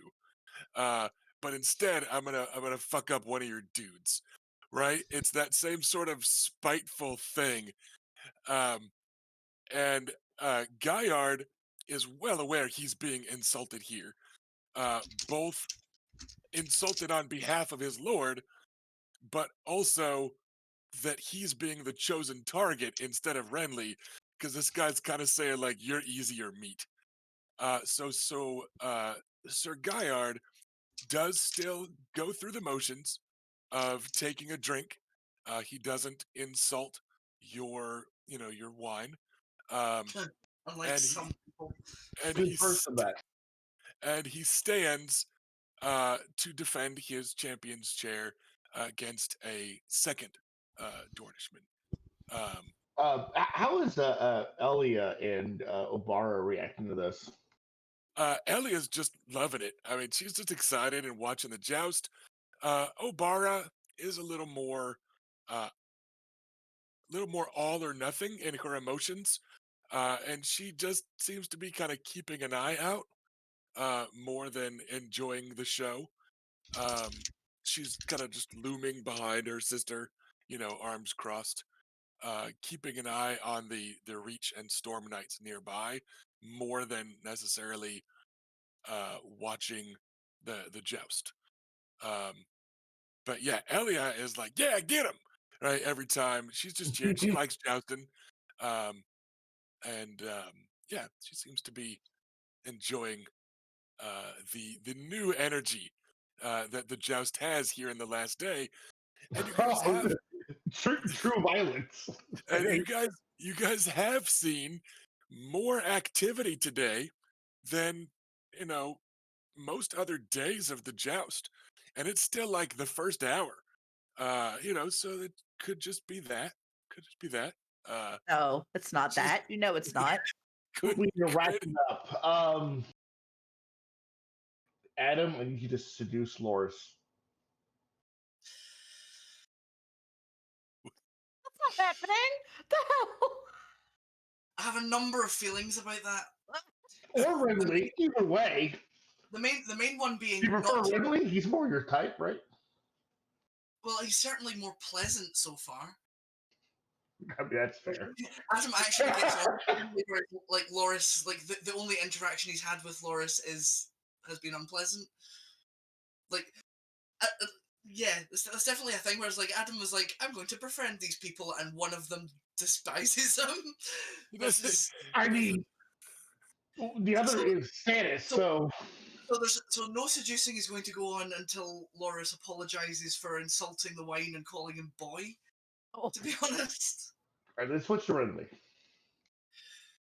Ugh, um, Renly is a lot more his type. Like Yeah, if you wanted an Oris into guys, honestly, Renly's kind of like if it wasn't for the time kind of travel, perfect, right? if it wasn't for the time travel and biology involved, Renly is kind of the love child of Adam and Oris, right? I mean, he's like right in the middle of that spectrum. of the jock and aesthete. Yeah, yeah. yeah, like he's right there. I mean, So confess your love now in public, and we'll deal with the fallout. right. Well, okay, that is true. Like Renly's like pretty much like he's like pretty much slap bang or like, in Adam's type. Ash is like, I forgot where this sentence was even going. Sorry, I got distracted. Yeah, tell us Oris. You'll be like, what? Yeah. The problem is, I don't think that Adam is Renly's type, and also I don't think Loris would let that happen. For a We're bunch not of reasons. sure Oris's feelings right And now. also Adam's record for seducing people is really bad. Well, yeah, but you're like 1-0. So, or 0-0. Literally never seduced anyone successfully. 0-1. 0-1. You're 0-1. Yeah. I mean, you try more. You got, I mean, that's not to say that an effort won't be made. Just not right this minute. Do it now from Olena and Stannis, quick. Like, why do you think, like Adam's like in his room, like lifting weights and trying to get He's rubbing some charcoal on his cheeks to make it look like he's got a beard, and yeah. I mean, like he can grow a bit of one, but it's not like it's not come to its full sort of potential yet. He needs another like 5-10 years. So in the joust, you can tell that Ulwick is an inferior jouster. Clinically speaking, I mean, Guyard. What's that? I just assumed. Like, I assumed that's where that was going. Yeah, Guyard Morrigan is a more clinically proficient tourney knight. But Ulwick Erler is crazy. He just doesn't. He just does not seem willing to lose. And he's like 50. I mean, he's a good deal older than his opponent. Old enough to play dirty. And all that, but he just does not let himself fall from the saddle. He has decided to insult the Stormlands, so by God, he's going to. So Guyard Morrigan is landing these like clinically precise bullseye lance shots on Ulwick Erler's shield, which is just these flames against a yellow background. He is just fucking spicy Dorn, right? Just like how's Corgyle. They're that same sort of stereotype of Dornishmen. And Elia is now half up on the rail, like little kids do, right? Only she's like 14. She doesn't need to be half up on the rail, but she's like up on the rail, one leg slung over it, like she's a moment away from going over there and taking his horse from him. And she's just yelling like, "No, to the left, nuncle, nuncle," and she's yelling advice to him and stuff. Obara-san has one hand on her at one point, either to keep her from falling or keep her from lunging. You're not sure. And Guyard Morrigan is just bullseyes over and over again. But on the sixth pass, finally, Ulwick Uller's uh, boxer's chance catches up, and Guyard Morrigan falls from the saddle Damn about it. 4 paces before Ulwick Uller finally does. Hmm. And when Uller falls from the saddle, it's with a handful of his horse's mane. As he's grabbing it as he's fallen. And he just was What doing in the horse did every nothing. tenacious thing to stay in the saddle. He had barely not fallen in several of those passes. And he does fall in that final sixth pass, but it is long enough after Morrigan that clearly Ulwick Uller is the victor. So he stands up with no idea whether he won or lost.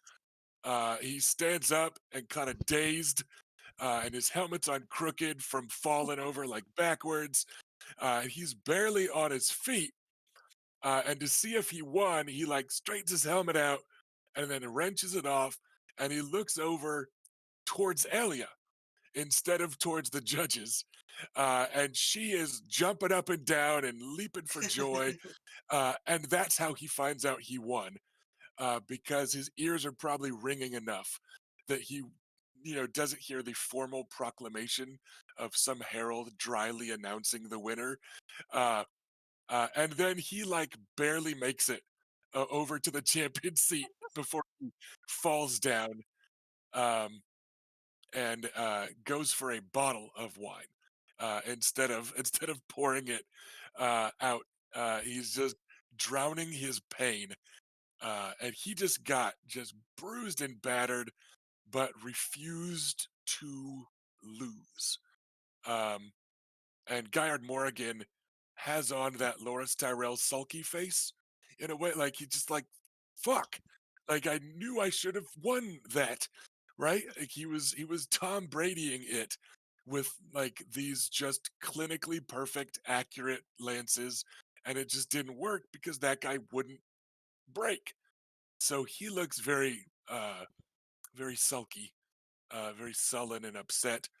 Renly Baratheon toasts Sir Guyard um, as he leaves the field, um, and Guyard goes through the chivalrous motions of handing over his champion's thing to Ulwick, who uses it to wipe wine out of his beard before lashing it around his arm, and who lets out a wine belch in Guyard's direction as Guyard is walking away.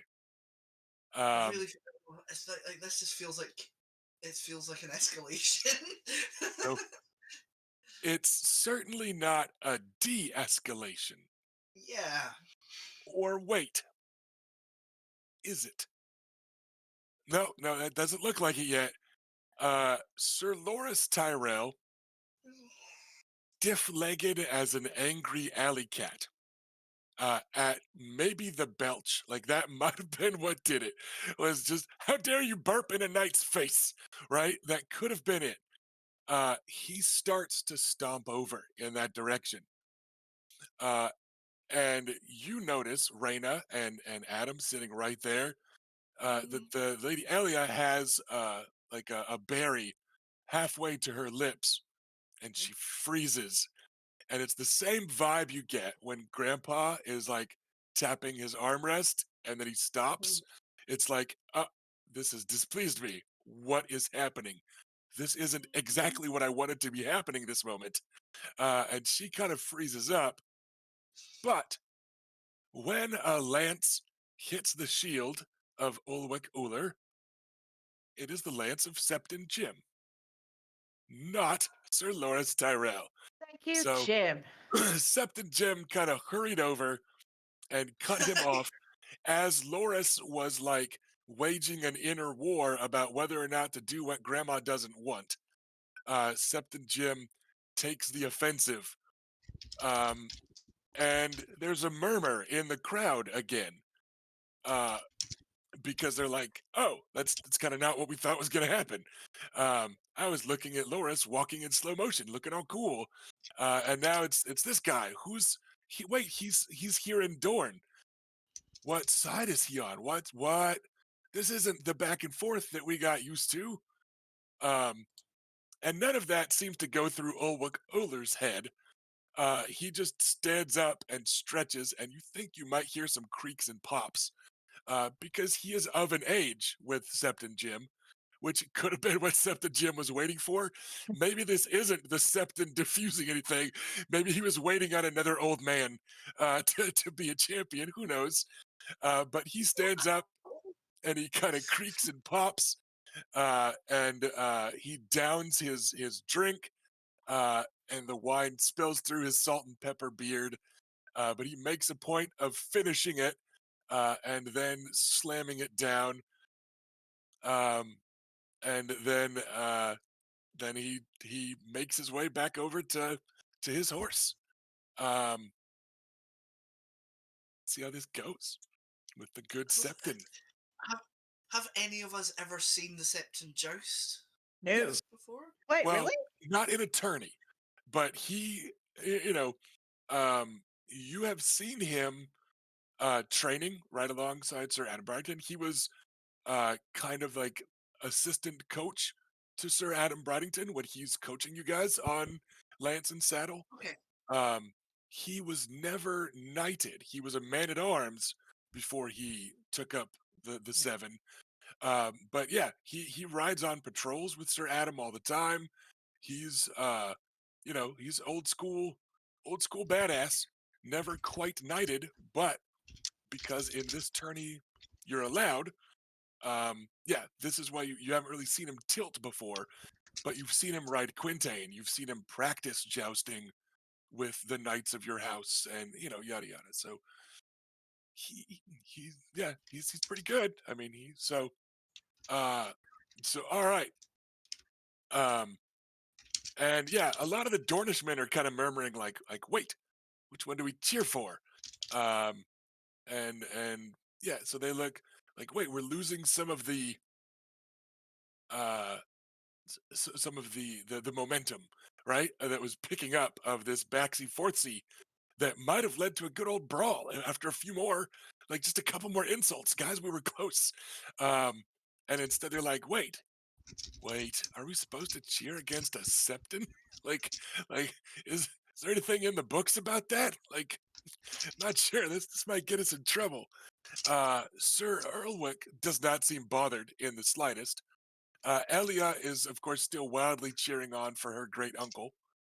Um, and you see, she has turned to Obara, and she's like, "They should let me go as his champion. He just got done.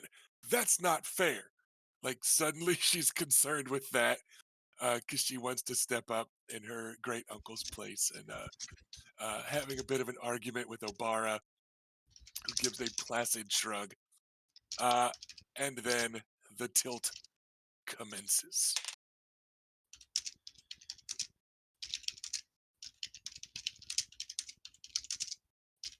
All right. On the first pass, it's clear that Septon Jim maybe has some nerves at his first ever tilt, Dear. or maybe at the situation that he has interjected himself into. Um, and he takes the lesser side in that first pass by not much. On his second pass, he stops at the end of the row a little bit longer than normal. You're not sure if he's just finding the steel in his gut. He might be saying a prayer to the warrior. He does cast a glance towards the pavilion, uh, where Reyna, a couple days earlier had kind of encouraged him to do this. Mhm. Maybe he's like, warrior and father, don't let me shame the house. Could be something under his breath like that. Um, but he steals himself, and on the second pass, he gets the clear better of Sir Ulwuk. His lance shatters, and Ulwek's doesn't. It hits on the shield and glances off. Nice. And on the third pass, it's another kind of take a breather at the end of the aisle. Both of them seem willing to take a little more time. Ulwuk earlier is a determined Dornishman, but he kind of has no beef with Septon Jim, so he kind of loses that crazy point. And they're both just guys on the wrong side of 50 that are jousting. So, like, they both seem content to take a moment. And then on the third pass, both lances break, but Septon Jim does get the win. Uller kind of pinwheels his arms in the saddle like he had done several passes prior. Um, but this time it just doesn't quite work out. Uh, and you guys now have a Septon um, in in a champion seat. And the crowd is again kind of split without the clear delineation that they had so far today. Nobody really wanted to cheer against the Septon except for Elia, who was like, "Yeah, fuck him up," right? Like she didn't care. Um, she was gonna cheer for her great uncle, of course, but the rest of them were like, "I don't want to cheer against a Dornishman." And some of your, the visitors are like, "I don't want to cheer for a Dornishman." So you get the feeling that most of the Reach and the Stormlanders and stuff were softly on the side of Septon Jim.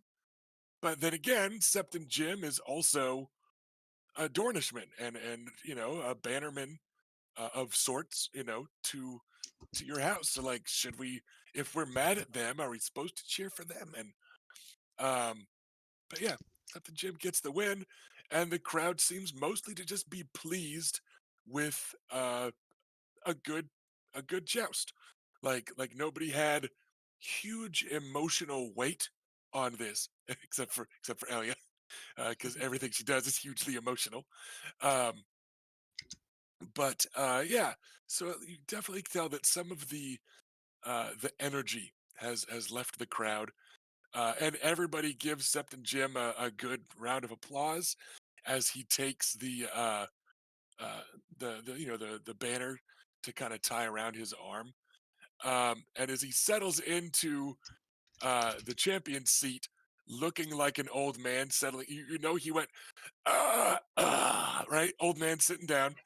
Um, he settles in, um, and as he's taking a drink, Oris leans over towards him, and Jim kind of stops, listens, and then brightens up a little, and they trade banners so that Septon Jim is now the champion of House Bridington, who he's sworn to. Oh, So Oris just does a quick swap there, uh, and Septon Jim, takes it, ties the new banner, and reaches over to give Oris a pat on the arm in a thank you type of thing, and very thoughtful of Oris.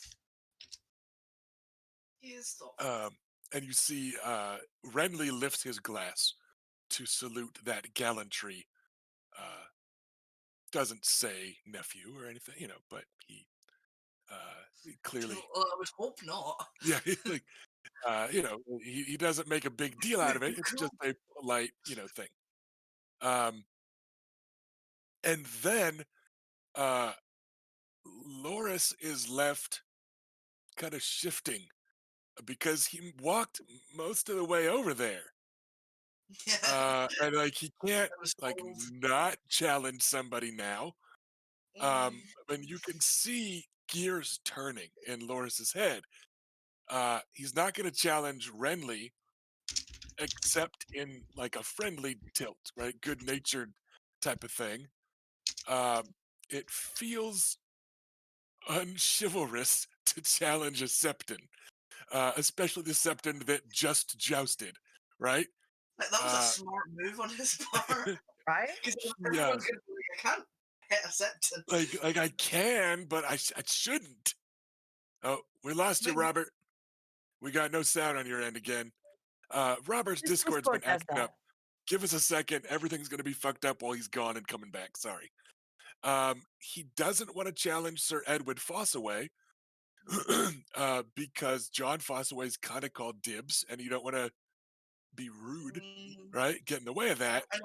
I know exactly where this is going, and I'm This is freaking so out. weird. You guys lost my audio, and Uh, the I left the call. I got audio from every other app I had open. while you while you were out of the call, all Yeah, the but rest of your sound. That's weird. Uh, all I was saying was, yeah, the 7 shows Seth and Jim as champion. If he wants to spit in their face, that's fine. and that leaves 2 people for Loris to challenge. It does.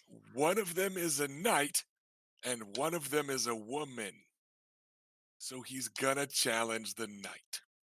It's gonna be So Oris. Loris Tyrell finishes his walk over, and just as Septon Jim is giving Oris a good clap on the massive bicep, uh, the Knight of Flowers, Sir Loris Tyrell, the most renowned jouster in Westeros, taps dead center, a bullseye, if you will, on the aurochs on Oris's shield. I Uh, don't like it. and you guys hear, like everybody kind of, I don't want to say freezes for a moment, but in that moment of, oh boy, what's going to happen? Um, Oris downs most of his wine, looking unafraid because Oris doesn't look afraid of anything but commitment. Um, and and as he puts his wine down, Septon Jim leans over again, and Oris leans back for a moment, and Loris looks a little impatient, but it's like it's a Septon. I don't want to interrupt. Um, and then you hear murmur, murmur, Robert, murmur, murmur, murmur, murmur. No. And Oris looks a little puzzled and goes, "I," and you can hear it because it's Oris talking. So Septon Jim reaches in and gets the last of Oris's wine and blesses Oris with it, which you might recall was how he was anointed as a knight. Instead of holy water, it was wine from King Robert. So Septon Jim, kind of with a chuckle and a "you might need this," sends Oris off with a blessing of Nymerian wine. I think anyone in proximity of Adam is going to know how his energy changes from tense to deeply uncomfortable and Uh, like and not and like clearly like a little bit of a hostile look towards Loris. Yeah, Like, I'll be because in his head he's like, I swear on the old gods in the new, if you do him any harm, I will slit your throat in the night, you bastards. so I'm going to be paying attention to this. I'm going to kind of say out loud. I think Oris has bet his match. Well, yes. You better. This is bad. This could go really wrong and horrible. you hear Elia answer, "I didn't." Just absolutely disdainful of Sir Loris Tyrell on horseback. Uh, I kind of want to remind Elliot she didn't fight him, but I'm gonna let that comment go. uh, Loris has the strength here, but I don't think he has the technique to take out Loris. so what we're We'll gonna see. do? Strength versus technique. Hey Ash, do you want Oh, to roll no. for? Do you want to roll for Oris? God, do it. I'm worried that I would roll badly and then I would feel even Yeah. Okay. I just want to. I know you weren't able to take part in the tourney, and you're not going to be in the melee. I'm pretty sure. So if you wanted to roll some dice in a contest, now is your chance. He can't handle Would I that be much allowed- fault. Would I be allowed to use any of my destiny points if I was rolling for him? Um, because it's for another character that you're not directly able to help, I will say yes at a 2-to-1 ratio, Oh, I love that ruling. but I will warn you that Oris is not morose for no reason. Oris has the cursed flaw. So when he tries to use a destiny point, or a destiny point is used to aid him, you roll a d6, and on a 1, it has no effect. So just fair warning there. Okay, I don't want you to. Yeah, I don't think I want to risk it. It was Okay, it was it's already. fine. Yeah, You don't have to roll for him. Yeah, if you don't love Loris, I mean, if you I don't just- love Oris, it's fine. I just Fucking wanted to Loris and let Oris you. are gonna fucking kill me with these names. So with yeah. I'm genuinely yeah, worried it's that fine. Boris is going to hurt Boris. So No, you're fine. You're fine. So Reyna, as the heir to the house to whom Oris is currently serving, would you like to roll for Oris? We're gonna go in order.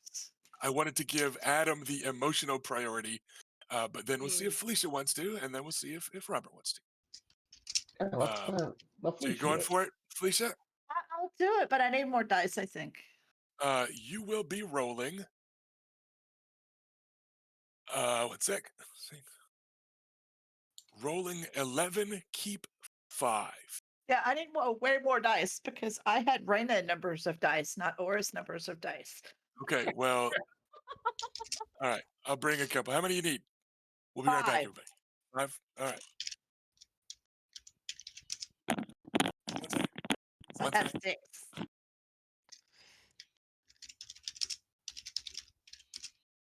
Rusty, bring me dice next. Dice too. A lot of dice. He should have some for me. Yeah.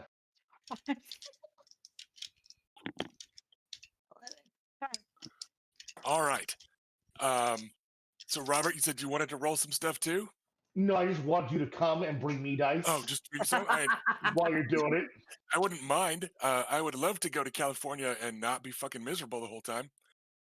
Yeah. That would be nice. Well, hold on, don't come to me if that's the case. But Yeah. in general, the area. No. Yeah, you were rolling 11, keeping 6.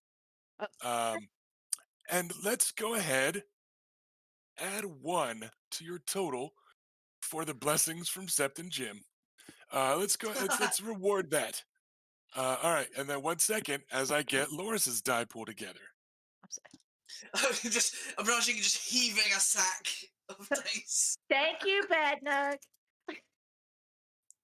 Yeah, thanks. Thank you, Bad Nug. Oris says, Oris says, It's either or. I will say, Loris is rolling more dice, and Loris has tourney night. So we'll see, though, because dice is so fucking OP. Dice are it is fickle. bad. What cracks me up, just as a side note here, Loris only has tournaments at +2, which is kind of funny to me because that's the same bonus that Oris has. He has 2 bonus dice in tourneys. It's just because that's all Oris knows about status is tourney shit. But like that's all Loris has. He's got +2. So Loris is rolling a few more dice and adding 2 to them. Genuinely, like really the thunder of the dice. He keeps. Oh, that looks good. Yay, Felicia! That looks like a good roll. so I'm keeping 6. You're keeping 5. You said 6. Okay. So I did not mean to. He is fighting 6, but because it's a charge, you keep 5. 5 and 6 is so good. +1. Yep, and then add 1 at the end. 30. For real? For real. All right. On to the first pass. Or he kills yours. They're both options. The knights are perfectly evenly matched on offense. They both rolled exactly a 30. So that means they're both gonna need to roll a lot on the defense. So the difficulty is, I forgot to do the math for his passive ride. I'm sorry. Oh fuck me. All right. So it's animal handling times 4 plus ride dice. So his fucking passive is 22. You're looking for a 22 to hit. Just BT dubs. Fucking Loris. And Oris's passive is an 18. So, all right. Let's do the jousting result degree of success thing. It's 1 degree. Okay, so Loris Tyrell needs to roll a 12 on a ride check. Oris Oh, needs to come roll a on. 15 on a ride check. Your animal handling is 6, keep 4. How much? Roll 6, keep 4. What do we think, chat? Should Oris get the +1 on this too from the blessing? Give him all the +1s. Think so? We'll go for it. Okay. You're my boy, Blue.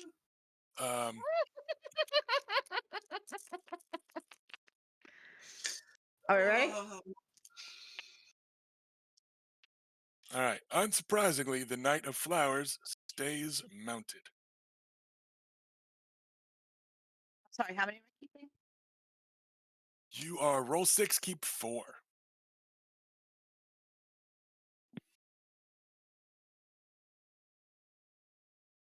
Yeah, and please be aware, this animal handling is gross. It's the highest in the books.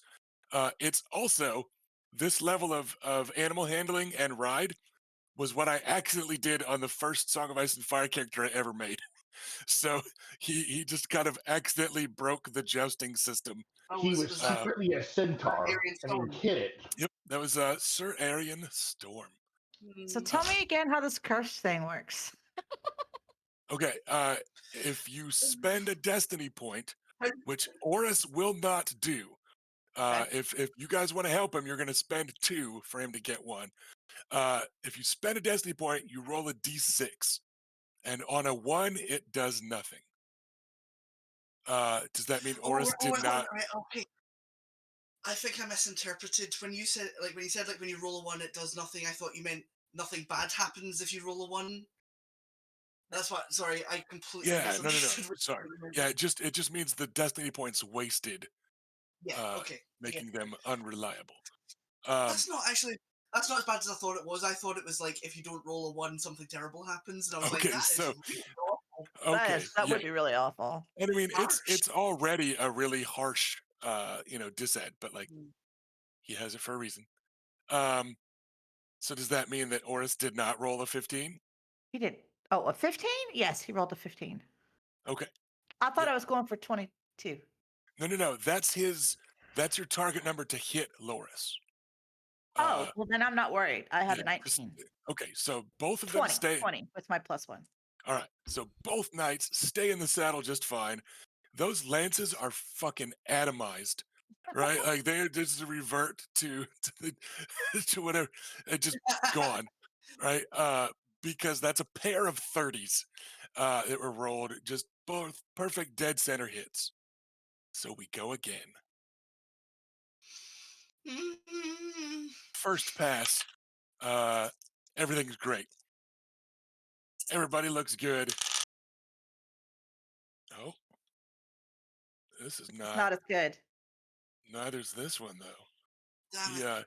I forgot how many I kept for him. keep 5. 5, 5, 5. I have. It's been a long time since I was this tense in this game. All right, I got a 25 for Oris. For real? For real. Fucking 25. He just, Have they got the same yeah. to hit? What's that? Have they got the same to hit? Or are they both 22 to hit? No. Oris is a little easier to hit. He's looking for Is it 18. because he takes up more space? He's a No, wider surface area. it's because he's animal handling 4 instead of animal handling 5. Oh, So, all right. So far, we're looking at some really very similar offense here. So, 25. You will need to roll a 12 on animal handling to stay in the saddle. And unsurprisingly, the Knight of Flowers manages the 9 that he needs, keeping a 2. Like he did not roll well, but it works. Looking for a 12. Okay. Got it? 16. 15. Your mic is being wonky again, but good I to have know. 16 total. Okay, good to go. So second pass, lances are shattered. Both knights are solid in the saddle, and you could hear a pin drop. I will remind you that stances are a thing, Felicia. If you'd like to go aggressive, braced, defensive, etc., etc. I didn't realize I was making that decision for Oris. I mean, it's your call. I just What has he done in the past? Does he tend to be aggressive? I mean, I could see him doing that, but I could also see him, depending on his greater mass, to be defensive. um, mostly he's just been neutral in the past, as I recall. Okay. But would not be afraid of going eyes fixed, aggressive, or high in the saddle.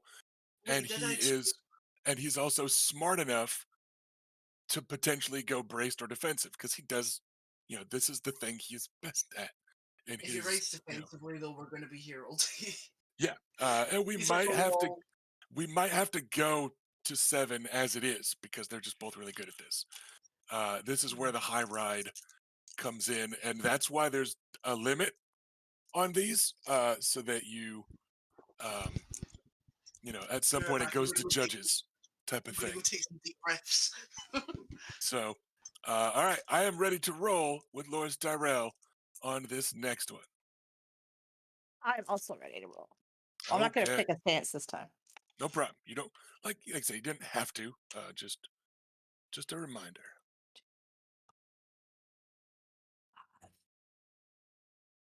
Did you roll 29? Give me a minute to do my math. Because if we keep rolling the exact same I thing, did roll 29. 4 plus 4 is 29. okay. Wait, did you do the +1? That's with the +1, yes. Okay, yep, both exactly fucking 29.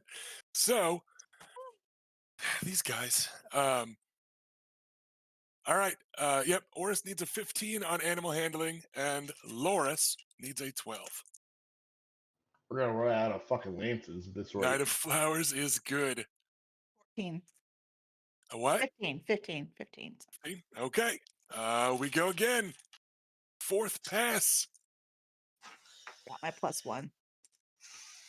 So he just spend destiny points to I keep think himself from Oris is keeping really dice. enjoying this. This is what Oh he's yeah. built for. I'm glad Oris is enjoying himself because Adam wants to die. The Knight of Flowers is keeping nothing but 6s. Son of a bitch. This could be his pass. Pass. Hey, if I spend a destiny point, can he lose a dice? Or will I have to be the one actually opposing him? I'll It let has you to be guys. Oris, I think. I'll let you guys do the 2-to-1 ratio because again, you're not like directly affecting it story-wise. But if you spend 2, yes. But because it's a destiny point benefiting Oris directly, the cursed will still apply. So it'll come down to the 1d6. The 5-to-1 chance. I mean, it's I like, only have one destiny point, so I can't really help here. Anybody want to? Anybody want to go in? Given one from Badnet. Yeah, Badnog gave him a destiny point, and also I have 4 temporary destiny points because people kept giving Adam birthday destiny points, so I'm happy to use a couple of those. Is your plan to swim in them like Scrooge McDuck at some point, or? No, I just like Adam's not gotten in very many situations where they were going to be particularly useful, so they've just sort of sat there. Does that sound like Adam wants to spend 2? I'll put in 2 because I've got All I've right. got the stack, so like Hey, Ash, do you have some dice handy? yeah, I get my dice out at the start of every session, so Roll a yes. d6. Right. Roll one die. It's Yeah, a 2. I agree with Erica. I think Okay, escape it's points 2. are. Yeah, math-wise, like there are definitely ways to min-max the joust system. But so you are able to believe in Oris hard enough, and Oris is able to remember being knighted by the goddamn king, right? And yada yada yada. That I choose to believe this is the power of Adam's that love. it hits that Loris hits him a little bit more softly. So Loris only has a 26 this time. This has a 28. Okay. Oris pulls ahead in hitting. So Knight of Flowers needs a 12. Oris needs a 12. So yep, just 12s for both. Knight of Flowers is good. 14. Fourth pass is over and done. So we're now on the 5th pass, correct? Correct.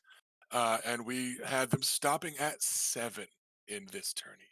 So next pass, let's do it.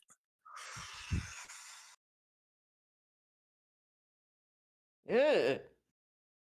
Oh no. Sorry. I think this is going to be Loris's to I mean, lose. I do have like enough destiny to throw at it again if need be. I rolled garbage. You don't want to Oh, waste destiny points on this. I have oh. 2, 3, 5 ones. Well, okay, yeah, that's fair enough. Because I don't actually. I/Adam don't actually mind if Forrest loses. It's him getting hurt. That's the thing that I'm Right. worried about. Well, Oris has a 17. Okay. That is a miss by 5, which luckily is not a critical failure. So Lance shatters an opponent's shield but has no effect. Still looks okay. Okay. But the Knight of Flowers definitely pulls ahead, having rolled a 28 Jesus God. this time around. Should spend your extra 2 destiny, which make Oris lose animal handling dice, so he drops and it ends. So Oris is looking for a 15 on animal handling. Here we go. I don't remember. I keep Roll them 6. 4. Roll 6, keep 4. Right.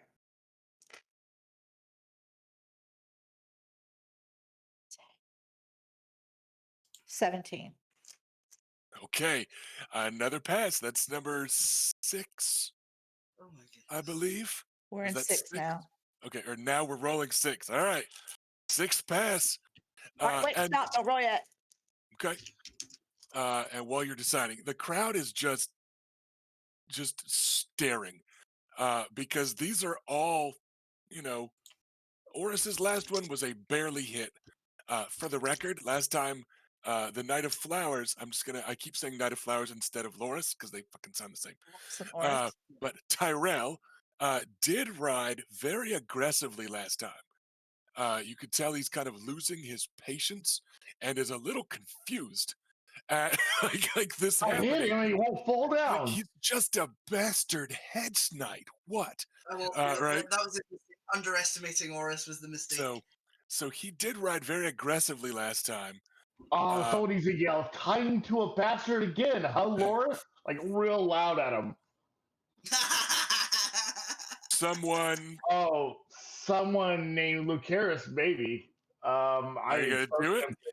We're in the quiet moment between rounds.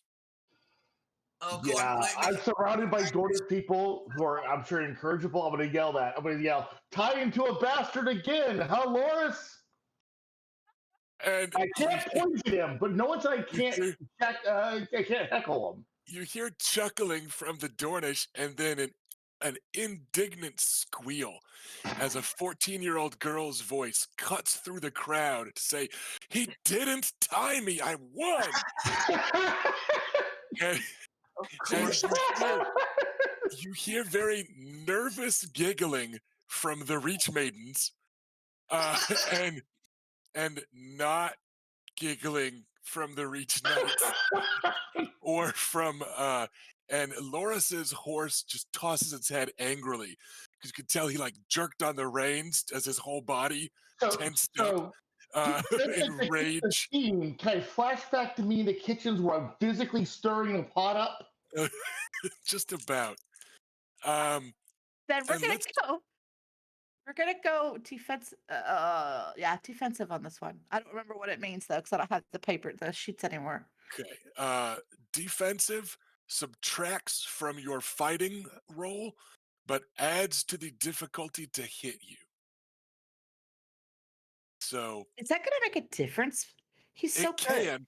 It makes the difference between a degree of success potentially, right? Uh, Like by setting the difficulty, it can make it easier to stay in the saddle. Um, Loris's dice are so good. You almost have to hit him as hard as possible and then make him lose animal handling dice instead. But he still has so many. It'd be beautiful Yeah. if we both went aggressive just to see what happens.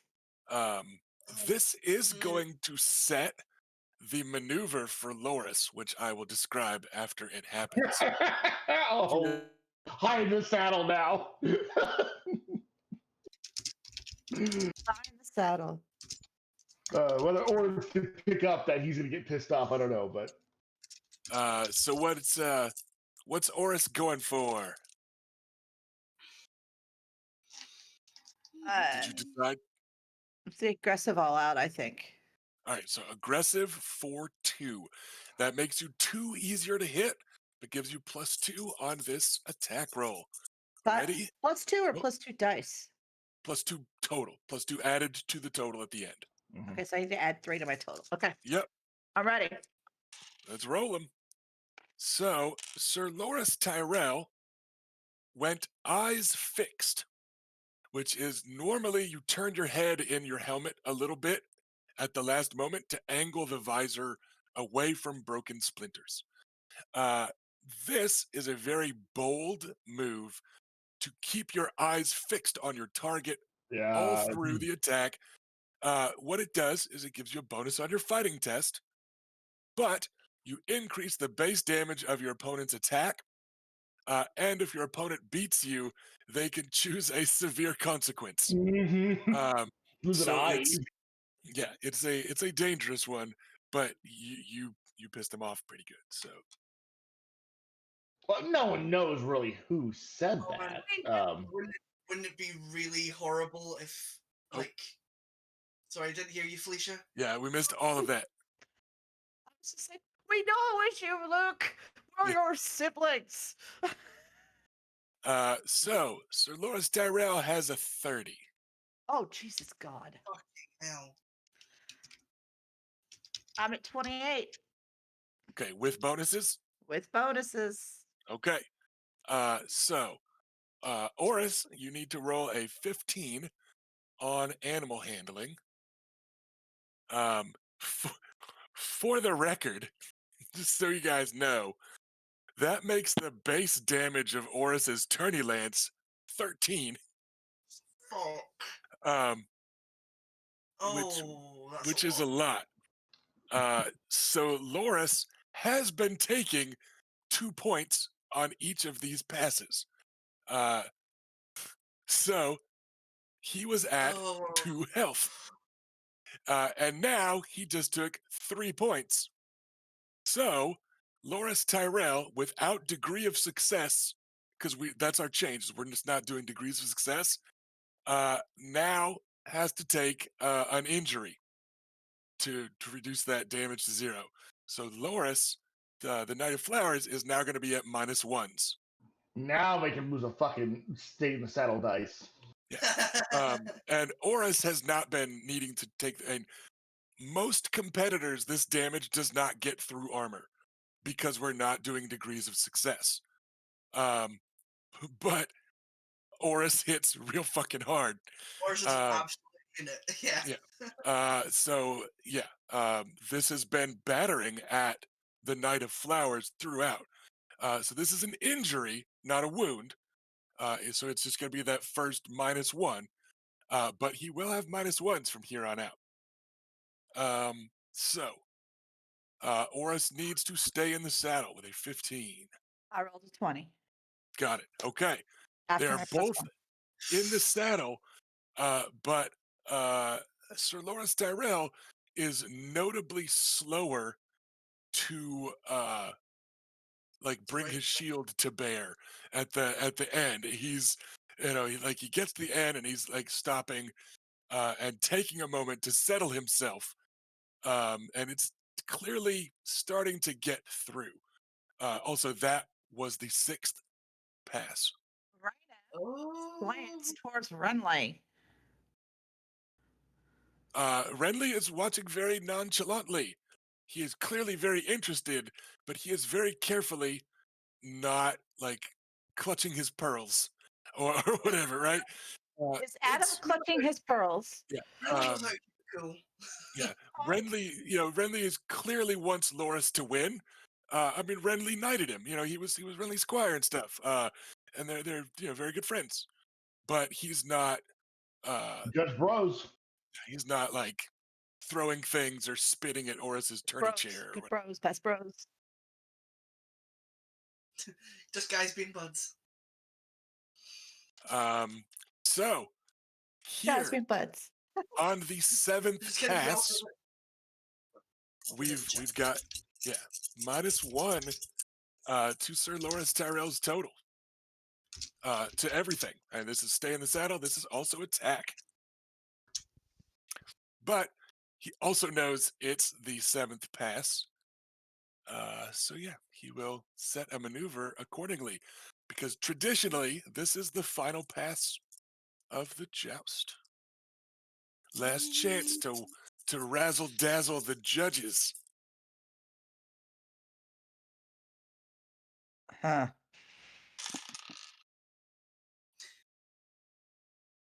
And this is probably the time to. I believe he's called that Hail Mary. So what's Oris up to this pass? He is neutral.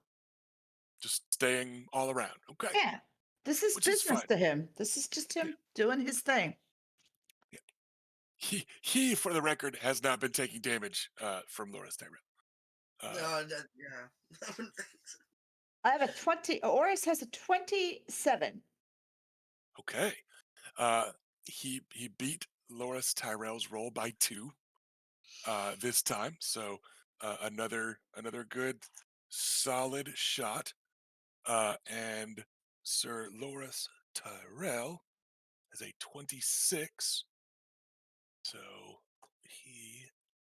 you need to roll a 12 to stay in the saddle, 19. and he needs to roll to stay in the saddle. He probably no, he might. He will, because he's saving 5. He he was down to saving a 2 on that roll.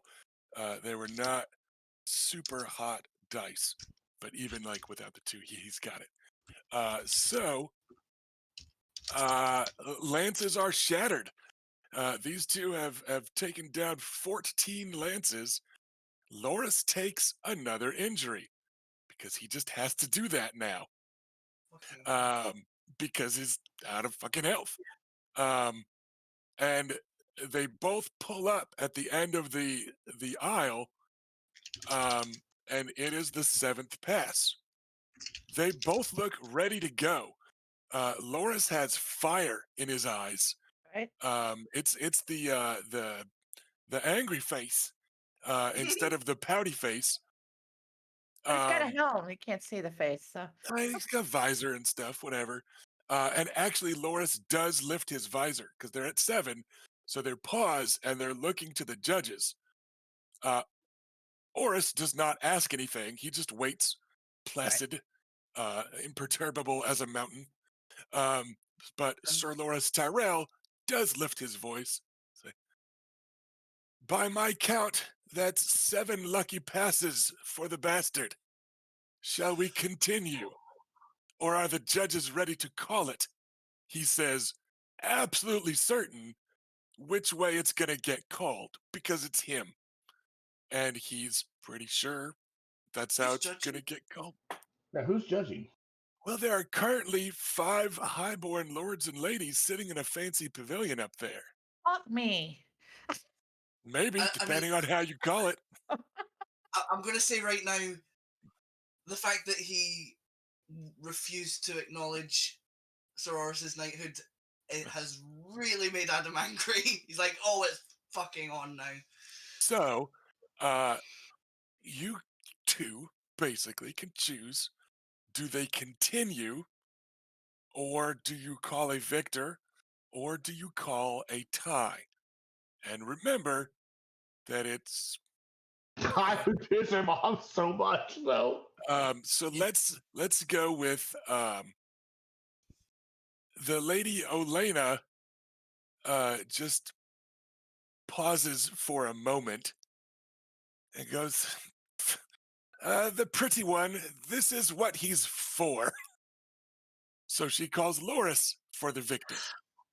Lord Stannis Baratheon, master of ships, says, the Aurochs has impressed the Hedge Knight.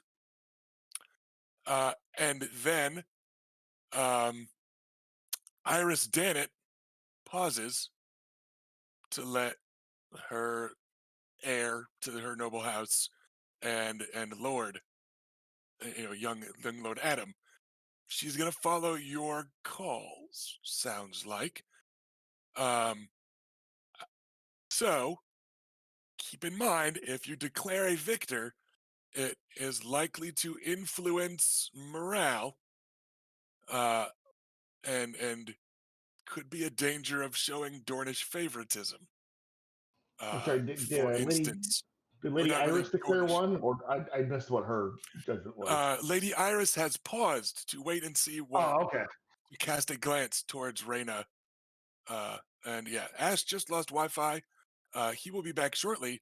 So it largely comes down to Reyna. What do you think is the correct answer? Um, Do you and support your ally or getting good of their house? and declaring a tie is basically declaring Oris winner because he keeps the seat. So you can declare Loris the winner, declare Oris the winner, or declare that they continue, as the show has been so This split. is really good drama because Yeah. what is she gonna do? Because what is Oris to her? And what is Loris to her?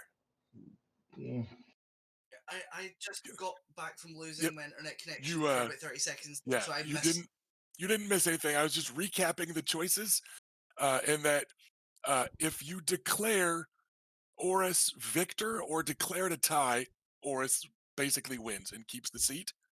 If you declare the Knight of Flowers the victor, okay, or if you declare they keep going, those are your options. It's basically that. But there will be diplomatic ramifications. or ox, or ox, or ox. Is that your in character action? Yeah, I'm Robert? chanting from the sideline. So, what you Too gonna do? nice. And I didn't think he'd win. I thought Loris was gonna have it handily, but he's impressed. I think Oryx has it, but I'm not up on the fancy seat, so I'm just Yeah, chanting. you chose not to hang out with us, so you don't get the call. Damn I right. guess- I am stirring the pot, and that is all. What did Stannis say? Stannis voted for Oris the Oris. Auroch.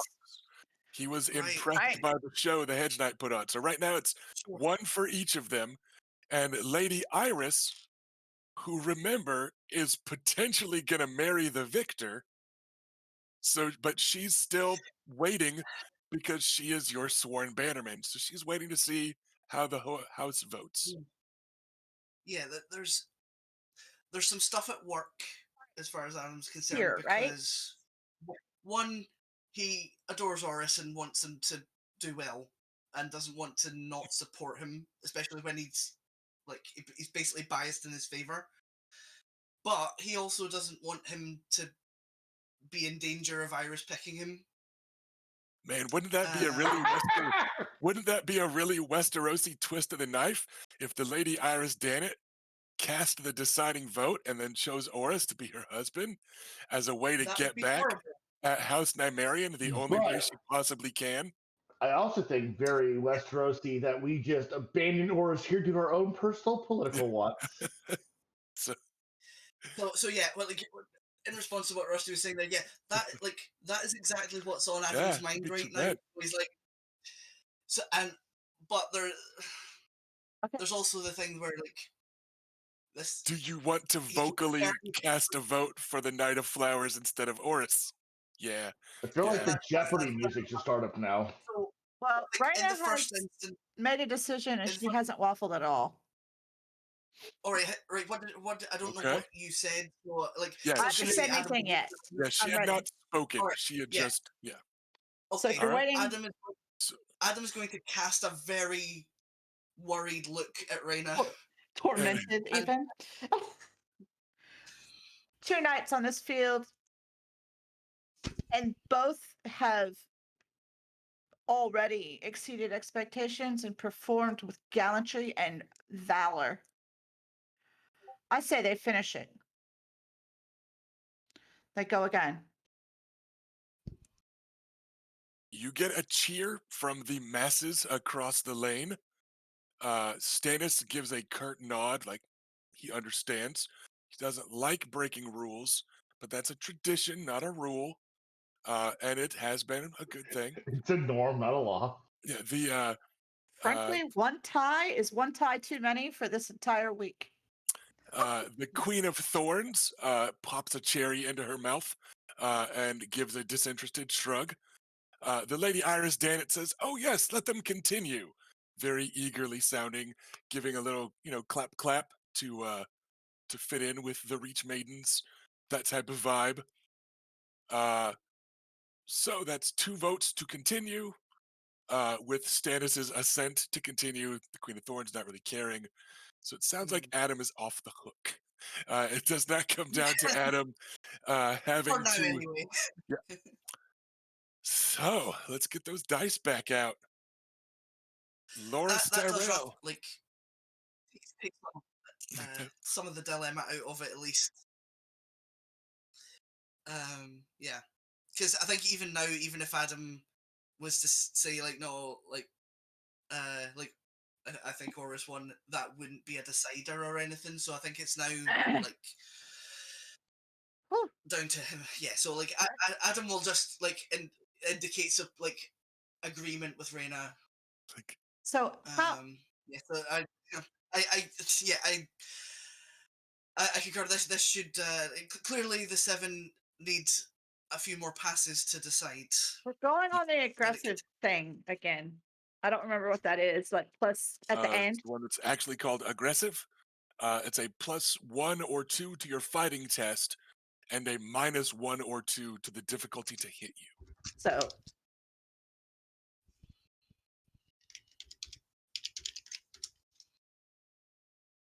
what was the other option? High in the saddle?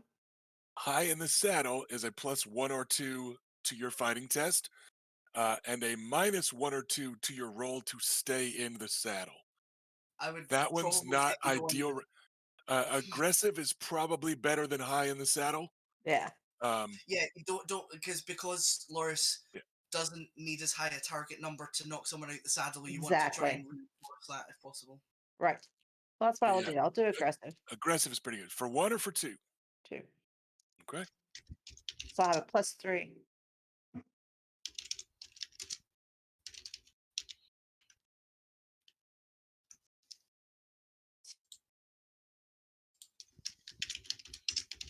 Yeah, aggressive is just mathematically a little bit better.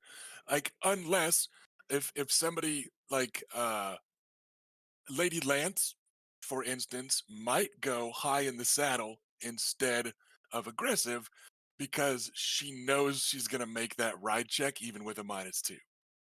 Because there's the potential that lowering the difficulty to hit you gets your opponent another degree of success, and the degrees of success go difficulty 9, 12, 15, 18.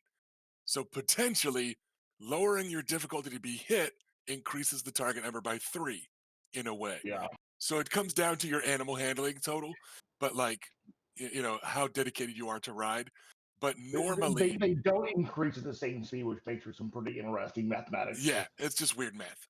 So, what is Oris's total with them bonuses tossed in? 31.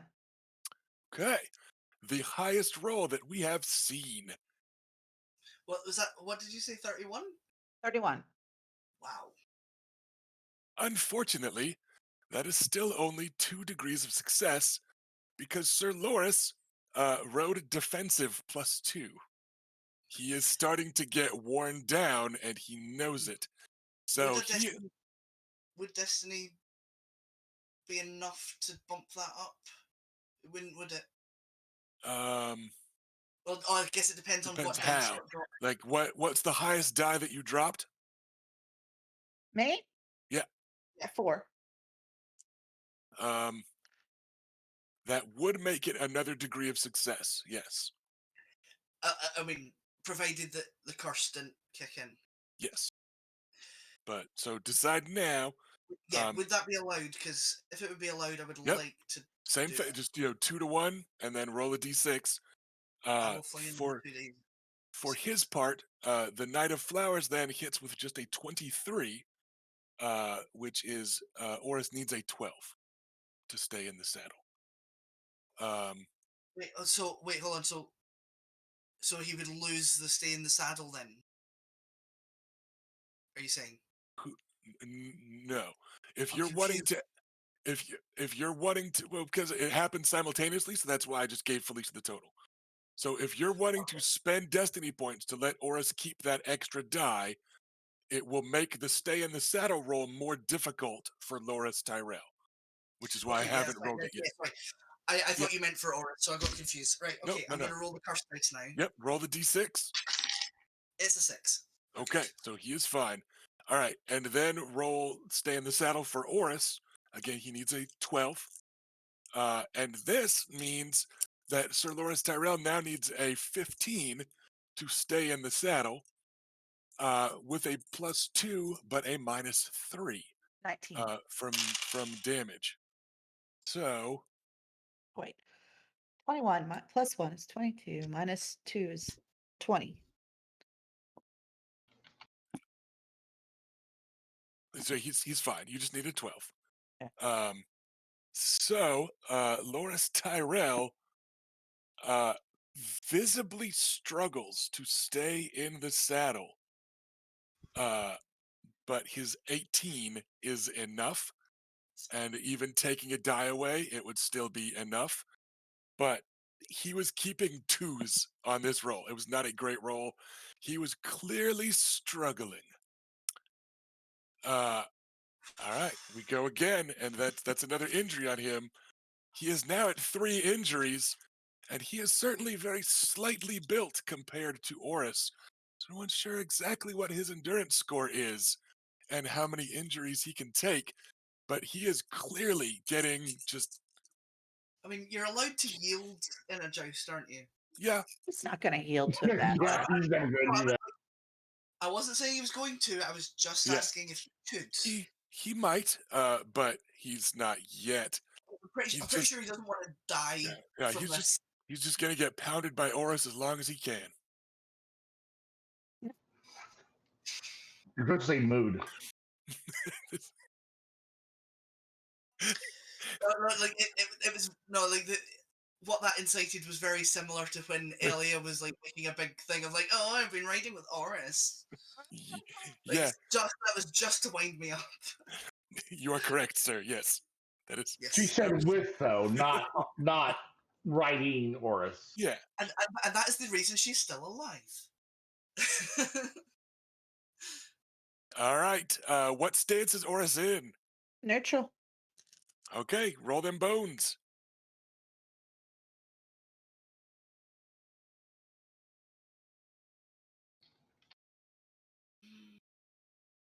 Neutral. I feel Big neutral numbers, about big this. numbers. I'm sorry. I was just saying big numbers multiple times. I was trying to encourage the dice. 23. Okay. He beats the total of the Knight of Flowers. with his 20. So Oris needs a 9 to stay in the saddle. Fun. And the Knight of Flowers needs a 9 to stay in the saddle. Handily done that time. He had plenty more dice. But his helmet gets like jostled for a second. It's all crooked when he gets down to the end.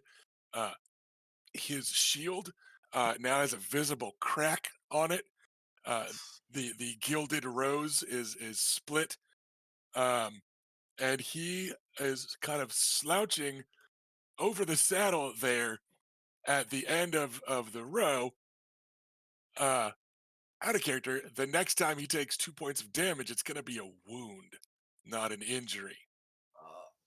So Loris sits there at the end of the aisle.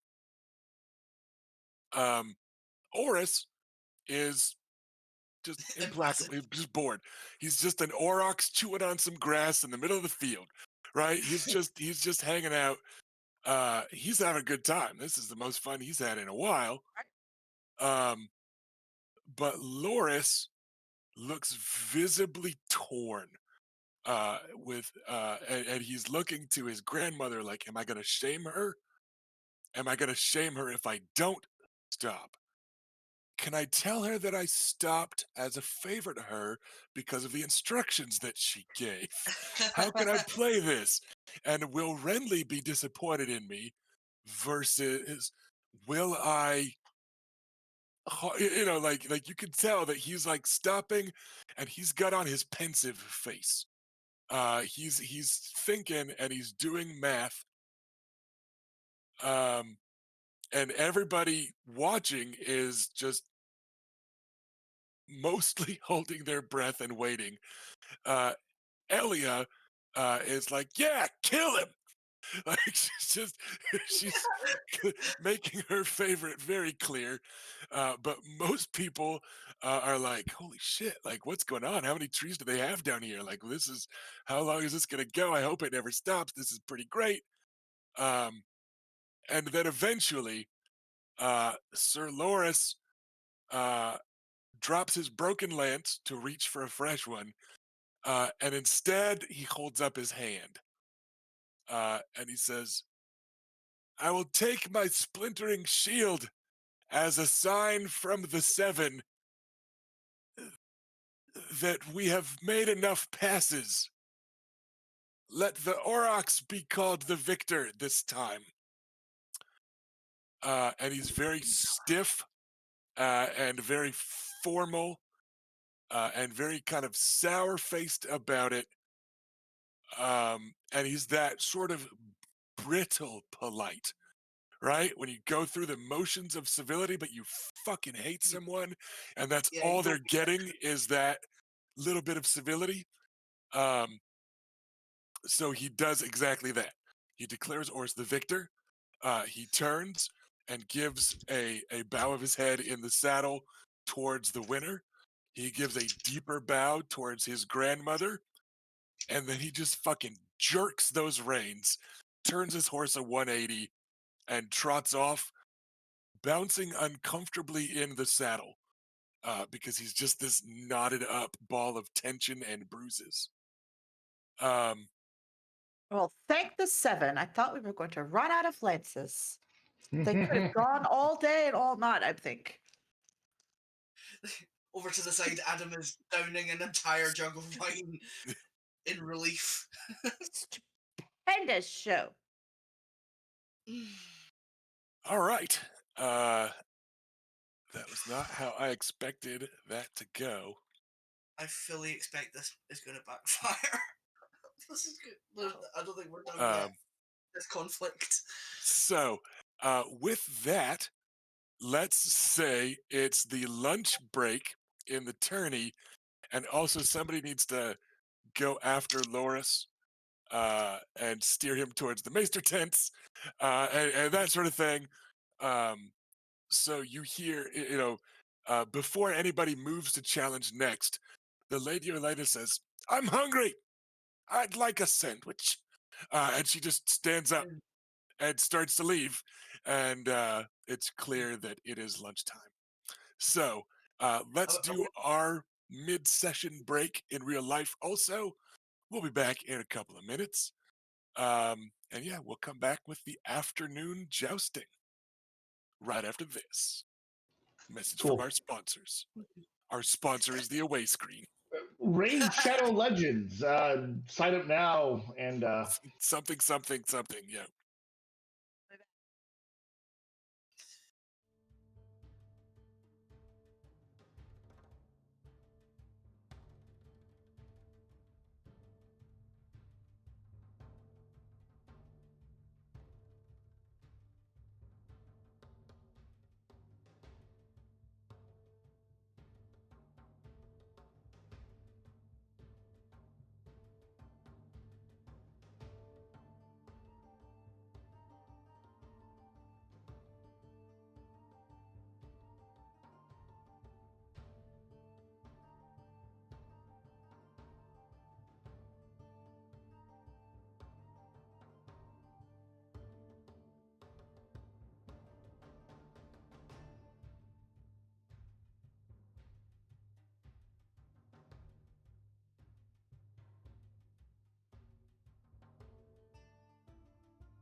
Hey, everybody, welcome back. I'll be back in a second. I just wanted to switch cameras real quick and give you some Bodhi cam action. Nom nom nom. Nope, she bopped it. All right, that's it. Two snacks. That's all you got. Regulars from during the week are used to Bodhi eating some snacks live on the air and being gorgeous.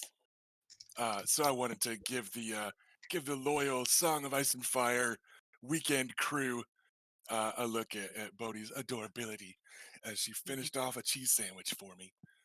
Because I had to go get a pepper jack cheese sandwich after talking about putting Dornish dragon peppers in some cheese. That's just how I'm wired. It is. So, you lot also get to eat your lunch. Um, does anybody have any role playing in particular planned over lunch, or do we want to get back to the tilt? I'm leaving it up to you guys.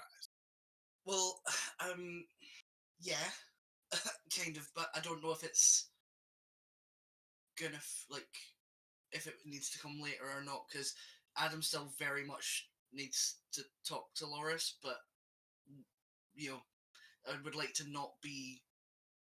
I don't want to waste time going looking for him if he's just going to get turned away again. So You if do. we- You get turned away again.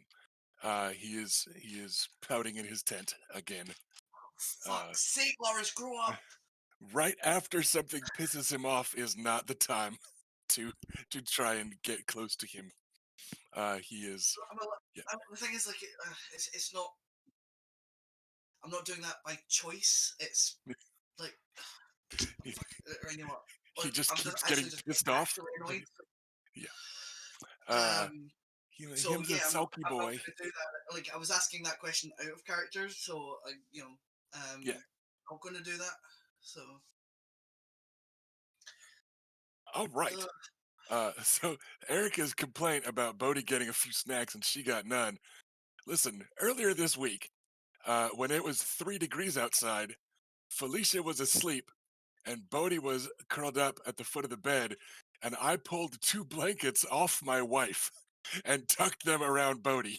Okay, so listen, there is no shame in coming behind Bodhi, in my heart or in the snack game, or if the house catches fire, I will help her before I will help you.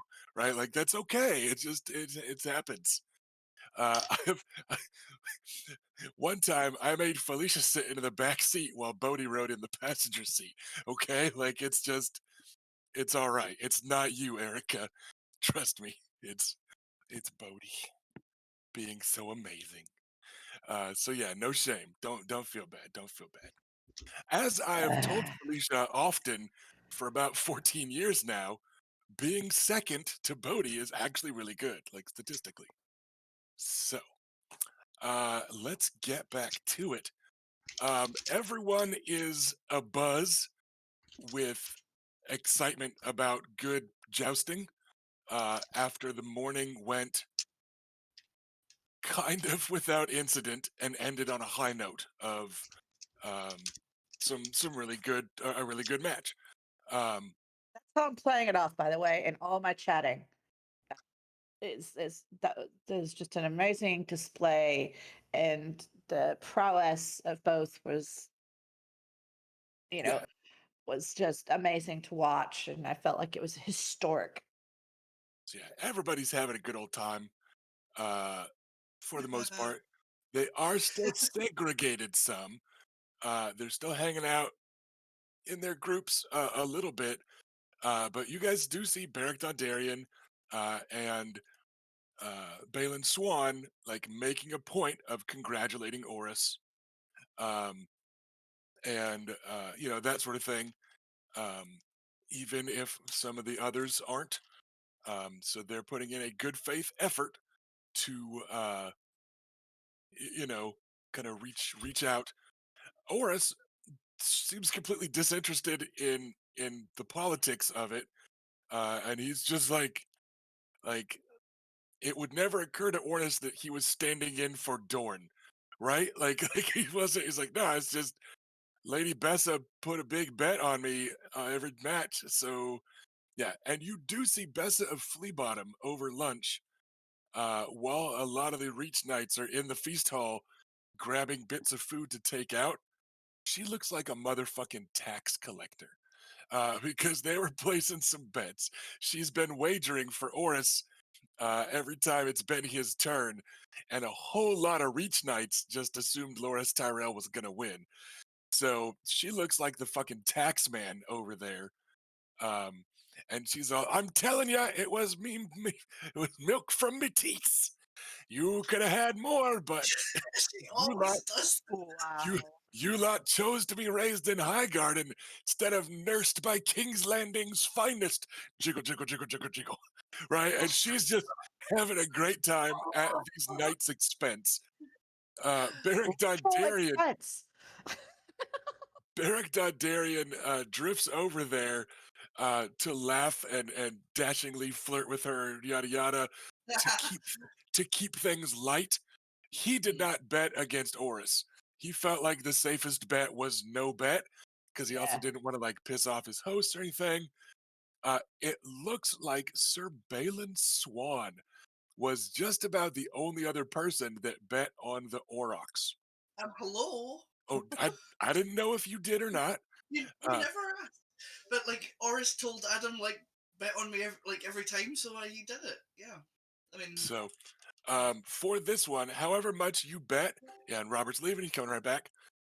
Give yourself half again that much in winnings because you got a better rate oh, okay. on this. Because everyone's I like, love you're gonna bet against Loris, okay? Like, I don't see Jamie Lannister anywhere. The Aurochs isn't a mystery knight that's gonna be Barristan Selmy. Like, fucking whatever, buddy. You bet against him if you want. But Balin Swan is over there. Um, After congratulating him and stuff, and he's kind of consoling the Reach Knights as they pay up and walk away. He's like, I was telling you boys, I saw him fight. They call him So, 100. They call him 100 killer. I'll not wager against him where steel's involved, or even just the wood of tourney lances. so Uh, I want to add something real quick. I wasn't coming through. I love the way Bessa has like weaponized her own tits, but in a non-sexual way. yeah, she's like, listen, just drink my milk, Just and you'll win a jousting. Like it's have some I mean, 100% Bessa milk, and see, the way, sorry, the way I want to track. Sorry, I want to track Oris down while everyone's eating. I just want to talk to him briefly. Yeah, Oris is eating. He's Or- just sitting there, getting the occasional congratulation and stuff. Go ahead, Ash. I mean, well, yeah, all right. The moment's passed for the other thing, but like I was just gonna say, like, can Adam come with, or is this like? I'm Yeah. not going to fake you out away or anything. Yeah. Yeah. This is just all like you guys milling around during lunch. You're not going to So- love the conversation I'm going to ask him about, but So yeah, approach Oris. He's yeah. just So sitting and I sit down next to him. I bring some extra wine and some beers, the and he, non-watered down stuff. even after having been eaten for however long he's been eating, you guys can't help but notice that his looks more like a dinner setting than a lunch. Like Lady Bessa was like, here's half a chicken and some taters. You always love those taters. I put them spices on. What like you like, right? Like he's got like hot food. Other people are cutting off, bits of like cold chicken or turkey that's left over, or some ham. Um, the strong boar, you notice, he's sitting down the table. Lady Bessa, on top of the lunch that he grabbed, gave him a little bowl of spiced apples. That just sat him laughing and laughing, and he hugged her and lifted her off her feet. He's like, "Damn it, woman! Why can't you be highborn? I take you back with me at an instant, right?" And You're he's going to just steal our cook. so everyone's just like he was gonna marry her, like so everyone's cracking up. They're having a good time. The Fossaways are actually sitting with the strong boar, and just everyone's they're in good natured about it. But yeah, like Oris has like a dinner plate, a dinner combo set before him. Our Castellan's a fossil, isn't he? I'm sorry. Our Castellan is a fossil, is that correct? Yeah, Derek. Well, Derek Forsyth is the man at arms here. Yeah, the isn't he? master at arms. Okay. Yes, it is the strong cider. Are those not the He's- same thing? Am I confusing what the term Castelli means? No, Probably. no, it's okay. We're I fine. can't tell the different thing. Okay. But yeah, Okay. he was the Fossaway. What's his relation to them? Is he He's or is he sitting the other with them. branch? Okay. He's sitting with him right now. So it, I'm they just don't curious. overtly hostile or anything.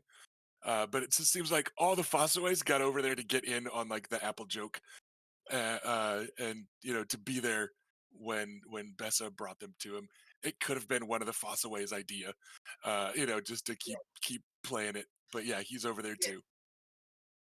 Yeah, it's not known in canon whether he's a red or a green fossil. Okay. Yeah, it has Yeah, I was just curious. I wasn't gonna like stir that pot any. Have you not stirred enough today? No, not. I'm about 40% about what I want to stir. But Oh my god. so, is Adam also approaching as I come to sit down with Oris? Yes. I will give you a nod. Oris, well rowed today.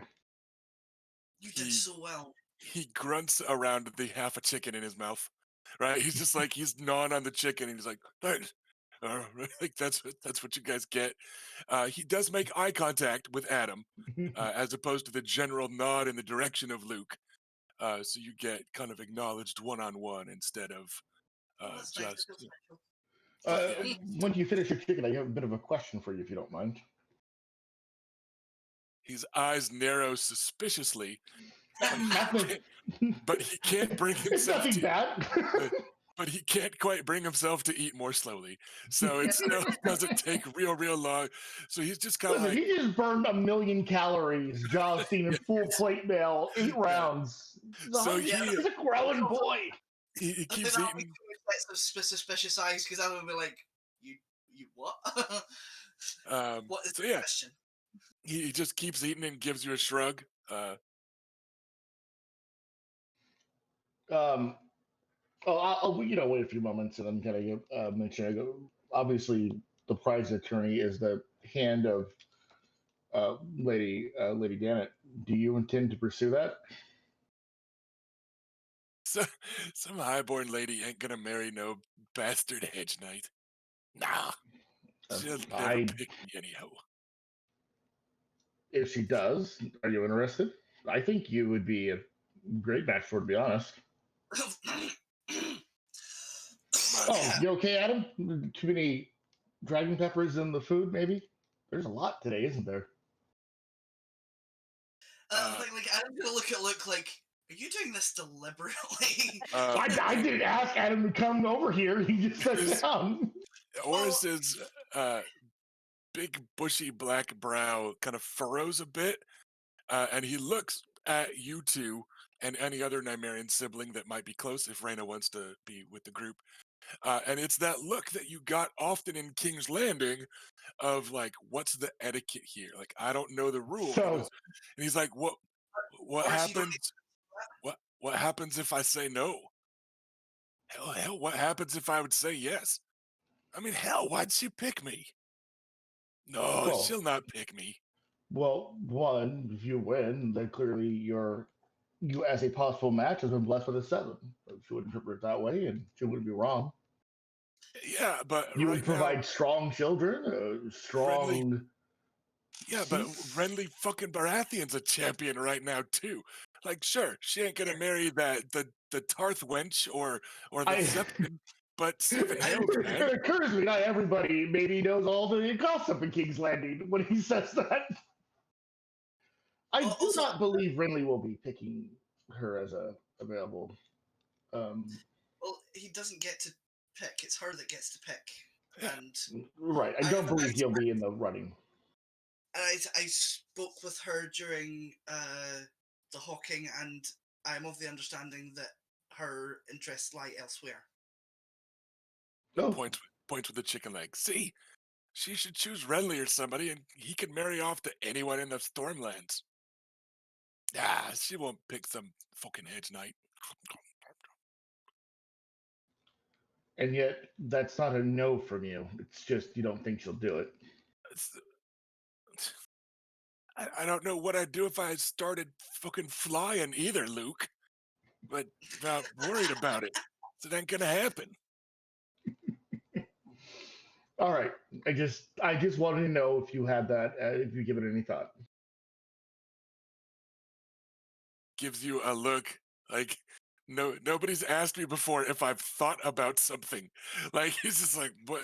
Why would I? Like, Listen, Oris, she's been through a lot, and I think you're one of the few people who would actually take care of her. So I just wanted to see if that's what's the you're interested in. I mean, look, that kind of sounds like you're calling all the other champions, dishonorable, or Well, I or, mean, or implying that they wouldn't take care of her. um, I don't have any idea who. Let's say if Brian won, she would pick on her behalf, or if Renly won, what random reach knight he would pick, or Stormlander, I should say, he would pick. But I know a little bit about who Horus is. hi, and so does she. A bastard and a hedge knight. So I'll not be tackling marriage prospects anytime soon. Yeah, but Horus, you gotta realize if bastards are gonna ever come out on top, it's gonna happen in Dorne. It's gonna probably happen at one of our dumbass tournaments. My And tournament's then, not and then, as if summoned, a bastard of Dorne arrives. Elia comes running in from off camera, and her last two steps are on the bench down the table from Oris, from which she launches herself into a spear tackle hug on him. His instinct is to like cover his food. He does not otherwise like get moved by it, and she just clings to him. And she's got both arms around his neck and one leg hooked around his waist. And it's like, oh, you trampled the fucking flower into the mud where he belongs. You should have pissed on him too. And she is just cackling. Like, you get the feeling she was looking for Oris everywhere until this, and just came I running over. I'm gonna glare at Oris and very sternly and seriously go, Oris, what are your intentions with the Red Viper's daughter? To finish me fucking chicken. It's the only intention I had all day. And I'm gonna give it a little smile. And he just is like, what? Like, he has that look on his face again, like, I don't know how to socially react to this. A girl has just latched onto my back, but also, There's no way here. yeah, he's just like, but she's young, but she's a sand snake, and aren't they all like, what if her nails are poisoned? And also, what if I anger her father by pulling her up? So he's just like holding his food, just like he looks just confused by getting all this attention when he just wants to eat lunch. One, look, you're incorrigible. Two, Elia, please refrain from climbing on the knights. I'll climb where I will. A red viper slithers where, whatever. The sand snakes do what we want to do. But oh, did you see the look on Loris's face? Oh, off to sulk in his tent like a child. All right, Elliot, you're not wrong, but just You're a terrible Yes. winner.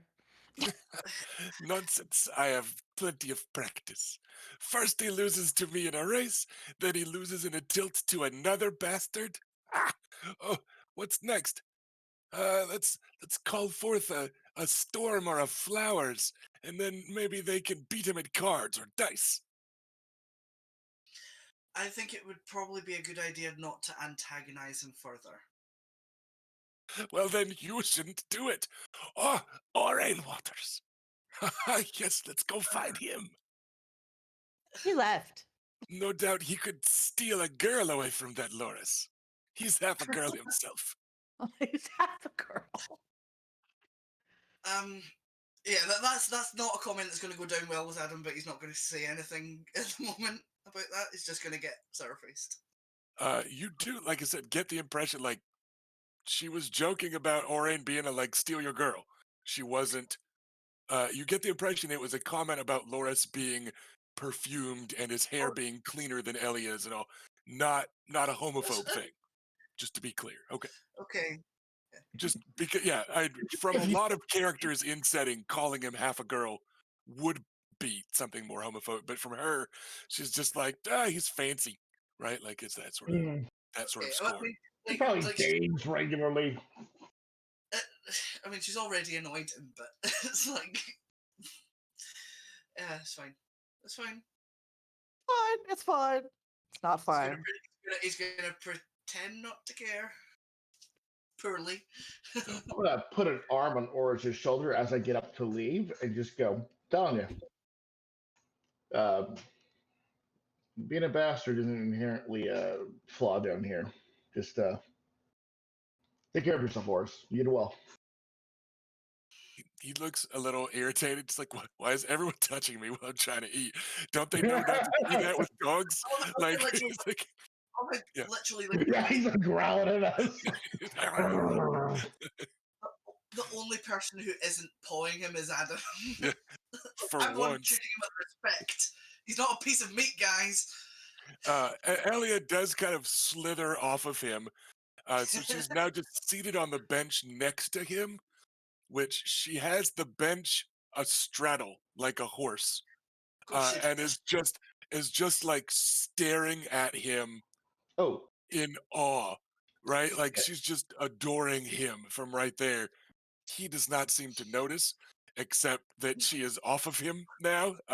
He's just very pointedly like ignoring her, and he does give Luke a some sort of grunt of acknowledgement of your life advice about hanging out in Dorne. But yeah, he still mostly just seems a little befuddled by all the attention. Like what? I wanted a joust. That's what I've done that a lot. Nobody threw themselves at me before. Why are you people not letting me just eat? What's going on? Like just kind of I know for a fact that's a lie. it's Someone because we made very him a dramatic. proxy champion. Someone very notably threw themselves at him that, a while back. that did not seem to be because he won in the joust. This is where he's going. Like true. you know. One more thing, Oris. Do you have a team for the melee yet? Eh, He's not interested in the melee. no Would one you care has to have yet. one?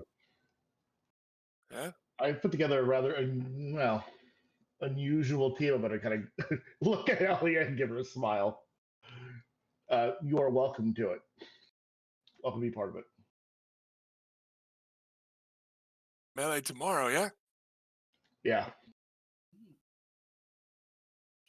Get some of these turning nights on the goddamn ground for a change. See how things work. Ain't got a team yet. Who else on yours? Elia here, Obara, and Lady Valena. Me.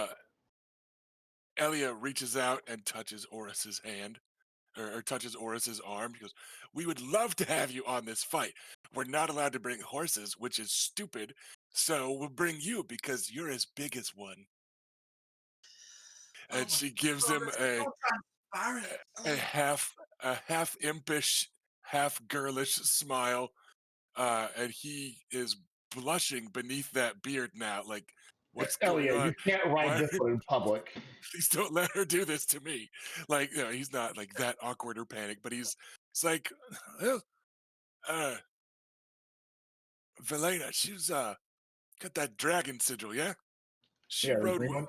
she rode with us on Anders Field, and Obara's strong, hell of a fighter, and Elia. I suspect we'll be underestimated, but I also think we have a strong team. I ain't seen Elia fight on foot, he says, studiously ignoring her. He's like, I'm just gonna pretend she hasn't still got her hand on my arm. And he goes, but she's good with a spear.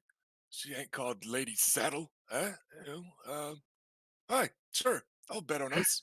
I feel like when she went to name herself, she flipped a coin, and Lady Saddle was one of the options. Like,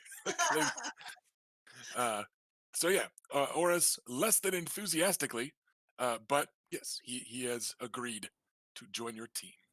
Also, I have reason to suspect the Knight of Flowers may come for our team. Bet he will now.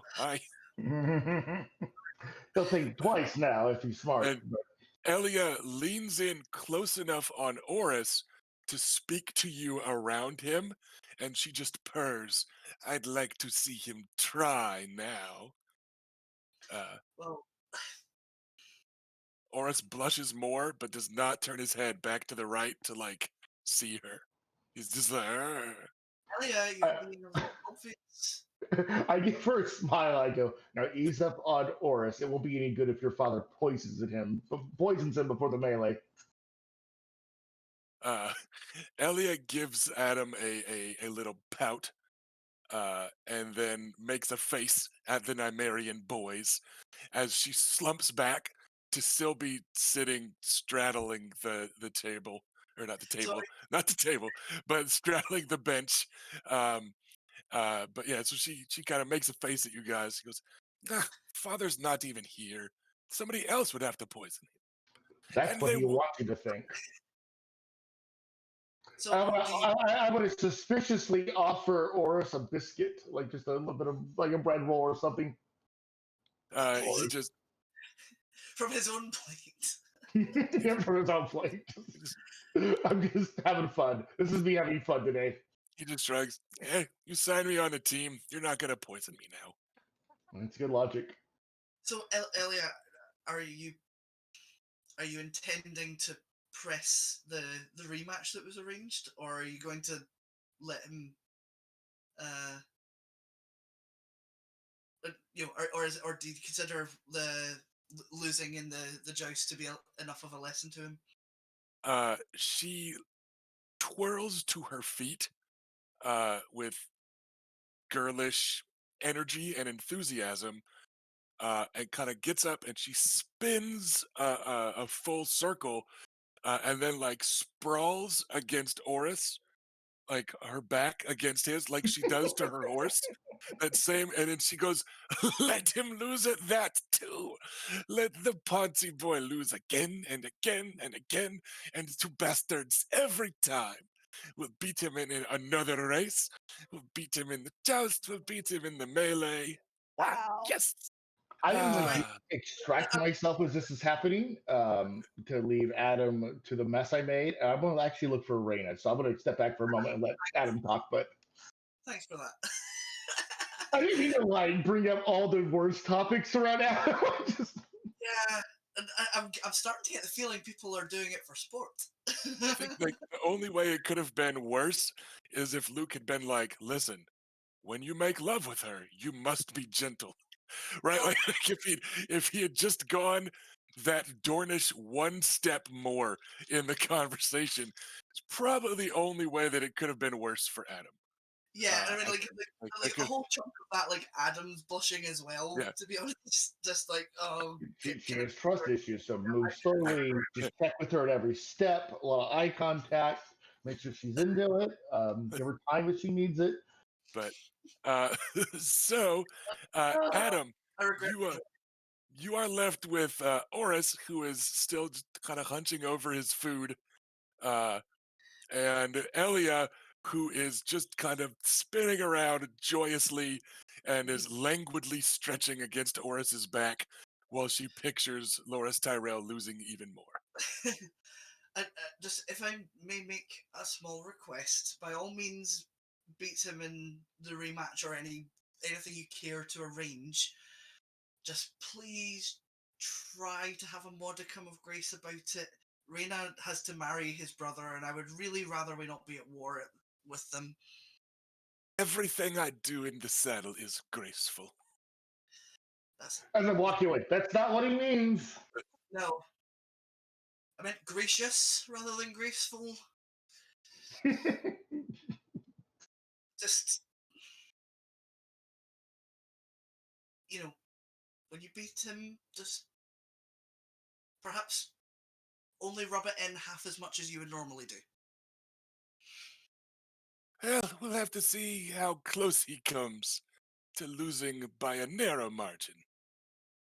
If I have a full length on him, cousin, I will make no promises. Well, that's why I would not be so foolish as to ban gloating outright. But fine, I will try not to goad House Tyrell into waging war with Dorne. Yes, that would be nice. Though I doubt they would. He's just the youngest son, she says, maintaining eye contact throughout. Oh, are you saying that the youngest in a family is unimportant, Elia? I'm saying that you're the least important. I mean, that Loras is the least important of his siblings. But you had a lot. But hmm. Ah! But you know, there was an implication that came with that.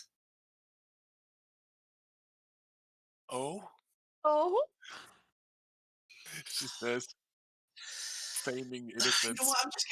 I'm just giving you more fun. I'm not going to do this anymore. You being miserable makes this day better, but you pretending not to be can't ruin it. Ah, cousin, I'll see you later. And Yeah. Oris, my champion, and she snakes around him and gives him a peck on the bushy black beard, which he just like freezes up again. He is blushing furiously under the beard. He stops in the middle of chewing, which is just like when Grandpa stops doing the finger tap, and when like he's just like Yeah. what? Yeah. And then she Oh, sorry. Go ahead. and then she does that childish walk away of like high beaming atop the bench, right? Like arms out and just having a good old time. I got mixed feelings about this. Like I think, yeah, like Adam could not flare his nostrils in disgust more. Just like, how dare you? Ugh. You're a lone Boris. He's not gonna say anything to that because it's just fueling. That's just giving her more fuel. So, but yeah, like I don't think he's gonna be able to conceal his outrage. He's just not gonna say it. So Oris, like once she is gone, finishes chewing and swallowing, and then looks around a little nervously and sees that only Adam is left. Um, and he just reaches out and with the back of his hand, kind of nudges his tankard of ale in your direction a little bit, like offering. Hmm? What? Am I You want thirsty? me to have it? Why do you you never offer anyone food or drink? What's wrong? Are you all right? Being friendly. Figure you could have a seat if you'd like, as long as you don't go tumbling into my lap and stuff. Well, I have a modicum more decorum than my cousin does. Don't go licking my cheek neither. Well, I was under the impression that that was not something you wanted from me, so I was not going to do That was that. the gayest thing Oris could think of. He's just Yeah, he's just This that's what boy you really is traumatically straight. That was the gayest thing he could think he's of was cheek he's licking. just he's just overplaying the peck on the cheek that he got from her. yeah, Uh, yeah. Don't mind her. She is pretty much doing that to wind me up. trying to wind someone up, all right. Oh well. So is it? I mean, Night of Flowers is it's good and all, but like I didn't just start a war on accident, did I? No, no, you didn't. All right. That was her yesterday. 'Cause he challenged me. There, It's on him. yeah, there may there is still some untangling to do before we can really consider things properly resolved. But you didn't do anything wrong, and didn't nothing. None of the bad blood just now is to do with you. So don't worry about that. He gives a satisfied nod. Uh, And since you didn't take it right away, he does pick up his tankard and finish it. And then his plate is clear, but he doesn't immediately get up and leave. So he's just sitting there. Yeah. But are you all right though? I mean, you normally would be in at least some manner of high spirits, having won such a closely run joust. You don't seem very satisfied with your win. Kinda, I mean, the thing is, you don't think that Iris Dana would pick me, do you? Um, I mean, it largely depends on the other champions. But look, actually, or how honestly do you want me to answer this? Do you want me to be like really like fully honest, even if it's a bit uncomfortable, or do you want me to just be reassuring? I mean, look, Septon Jim seems a good fellow, and all, but he don't have it in him to win another 2, 3 matches. And that Brianna Tarth, I only seen her fight the once, but sooner or later, some horny lad from the Reach is gonna tumble her from the saddle, hoping he can tumble Iris to the bed.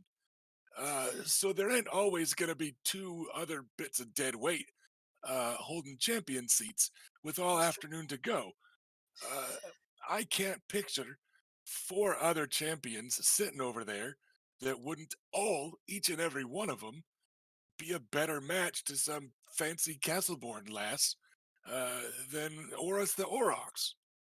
That's a valid assessment, and if her consideration is purely who has the best status and prospects, then she probably won't have any reason to pick you. But Ain't that what you castle folk worry about?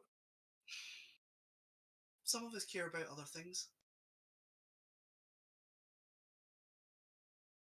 He The snorts like a confused horse. that is that disbelief Yeah, just in, like in I don't. your It's confusion more. Like he had thought that one of the laws of the universe, right, was that like water's wet, things fall instead of fly, and castle folk want castle power. folk just care about castle folk stuff, status and prestige and gold. um, she may. I mean, I really she doesn't do this, but I am trusting her not to make a decision out of pettiness.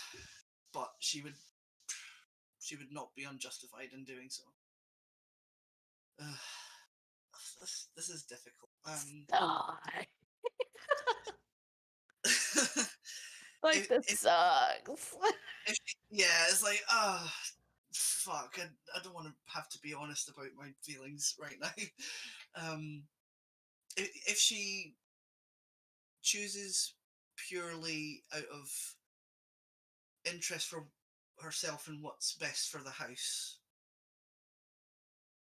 then she'll pick a land. At least she'll pick a landed knight, or someone who has sufficient power that it's a useful alliance to her.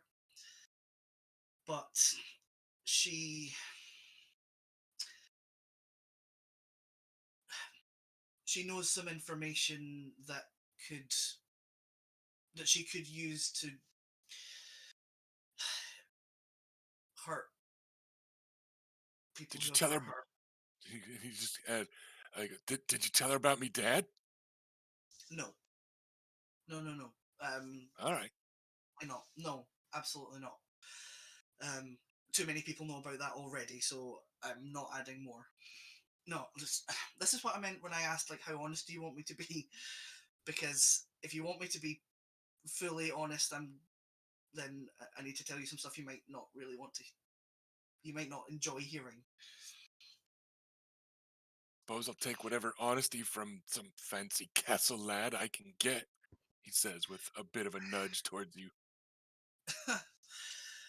If only being a fancy castle had got me everything I wanted in life. Well, I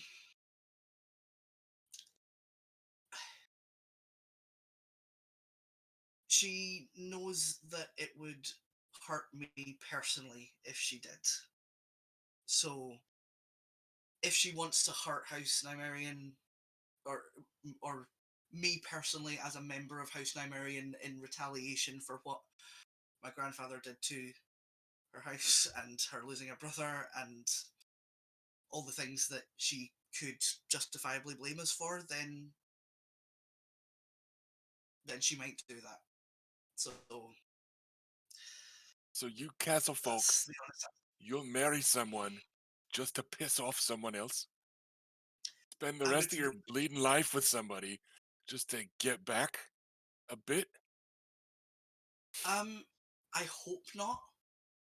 I would really, really, really hope not, because you quite rightly you're quite rightly highlighting that it would be extremely well, no, I mean not just petty, but would be actively undermining better prospects for our house. And I'm hoping that she cares about her house more than she is angry with House Nymerian. But I just wanted to be honest that depending on what is in her heart and her mind, that there's that it's not a completely foregone conclusion. But I asked her in earnest privately not to do that. You are definitely left with the impression that this lunch has deeply unsettled him. Mhm. Like it never occurred to him that he would be picked before. He was just winning an attorney to win an attorney. Um, but Yeah, he's well, just like, it's just like, "Eh, well, all right, I'll like make a deal with you. If she does throw away her whole 7 damn life to marry me, just to hurt your feelings, I'll do like Luke's always talking about and get me 2 or 3 of them paramour consort types. So I'll fuck all sorts of folk behind my wife's back, and we'll make sure she knows all about it. Just like or Luke told him. what part of that did you think was gonna help? That sounds horrible, Oris. Just I don't know about horrible. well, no. The- Some of it sounds nice. What I mean is like that's not like if she makes a bad decision, that doesn't mean you need to make a bad decision. Um, uh, Figured if uh, she'd throw away a marriage to get back at you, I could throw away a marriage to get back at her. But all right, if you don't want me like, to, then no, just like I mean, I'm not telling you what to do. Like I'm just like just, in all honesty, I'm unsettled by the whole situation myself, so I may not be speaking in a completely calm and rational uh, manner. But like I said, like it would be extremely detrimental to her to make that decision just out of spite. Um, and I don't think that she is like I think she's an intelligent person who would know better. I just didn't want to say that there was literally no chance. Um, I know that this is not this has not been like a good conversation, but I'm trying to protect you as best I can because like you said, you protect us in your way, and I do my best to protect you in my way because you know about the world of fighting, and I know about stuff like this usually. and poison and Um, such. Yeah, so I've never poisoned anyone. No right. one here has 100% poisoned anybody. I mean, No, I just mean that's I've how. certainly, I mean, I've thought about it now and then, but I've never actually tried to poison anyone. That's how you lot Not, did not. stuff. Well, I mean, that's a generalization that people make about the Dornish, along with a whole bunch of other ones, but it doesn't mean Uh, that it's true of every single one of us. on account of all the poison in it and such, yeah? Yes, well, it's not like they don't poison people in Westeros. Guess not. It's there may be like more poisonings in Dorne's history than elsewhere, but it doesn't mean that literally all of us do it. They say that like, Yeah, I mean, like people like they're like people say that like all Dornish are promiscuous as well, but like not all of us are. but most of yous. And anyways, good luck poisoning someone here, 'cause Lady Best'd have your balls for ruining a meal. Yeah, she definitely would. I wouldn't dare incur her wrath. But what I mean is like we I suppose there are historical tendencies that people can say that like Dornish poison Dornish use poison a lot, but you know it's not like literally everyone in Dorne has poisoned someone or would. That defense doesn't sound as good as it probably was intended to be. I am realizing as I am saying that Yeah, We haven't all poisoned he's somebody. like, some of us are young. We haven't got around to it yet.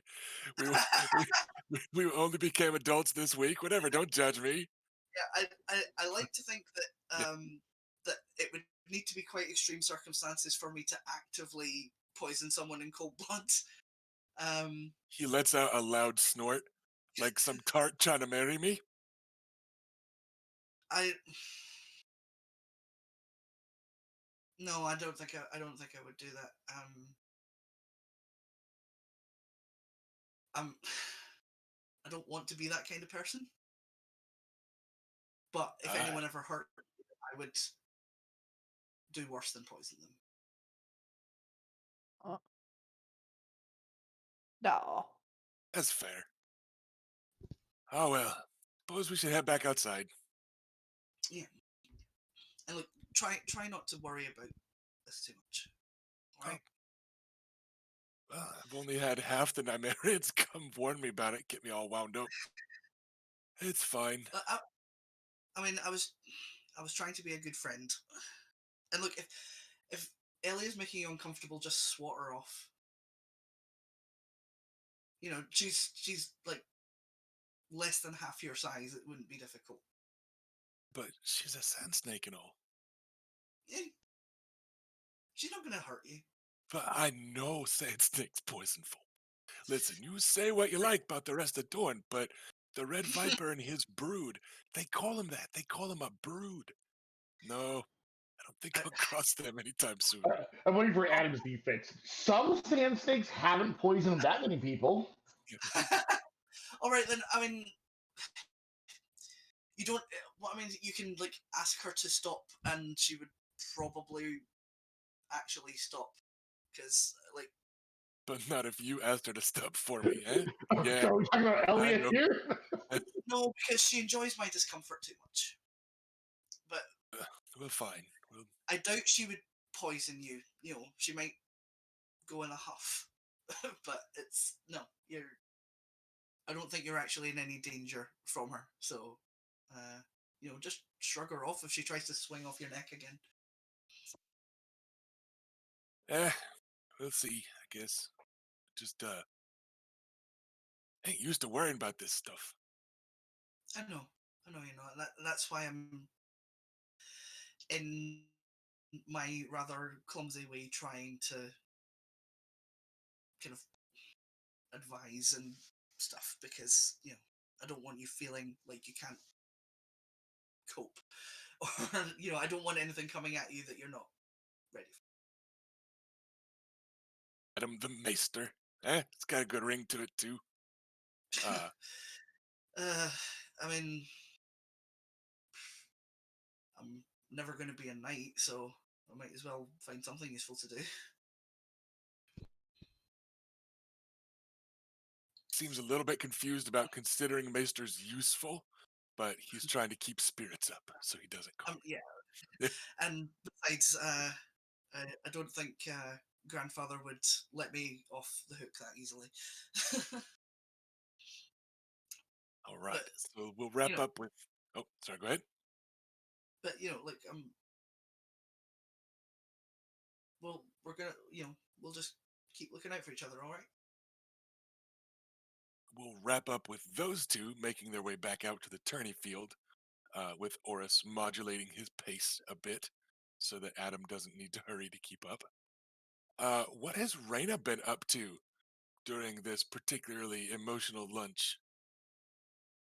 Um, she has been she has been uh, crossing the battle lines and trying to foster more pleasant energy. Uh, she's, like Beric's doing, like if necessary with him, but Is, uh, is that a different energy because he's a bit more like bro than Raina is? You end up, as part of your milling around, you are able to notice um, that um, I just forgot Eleanor.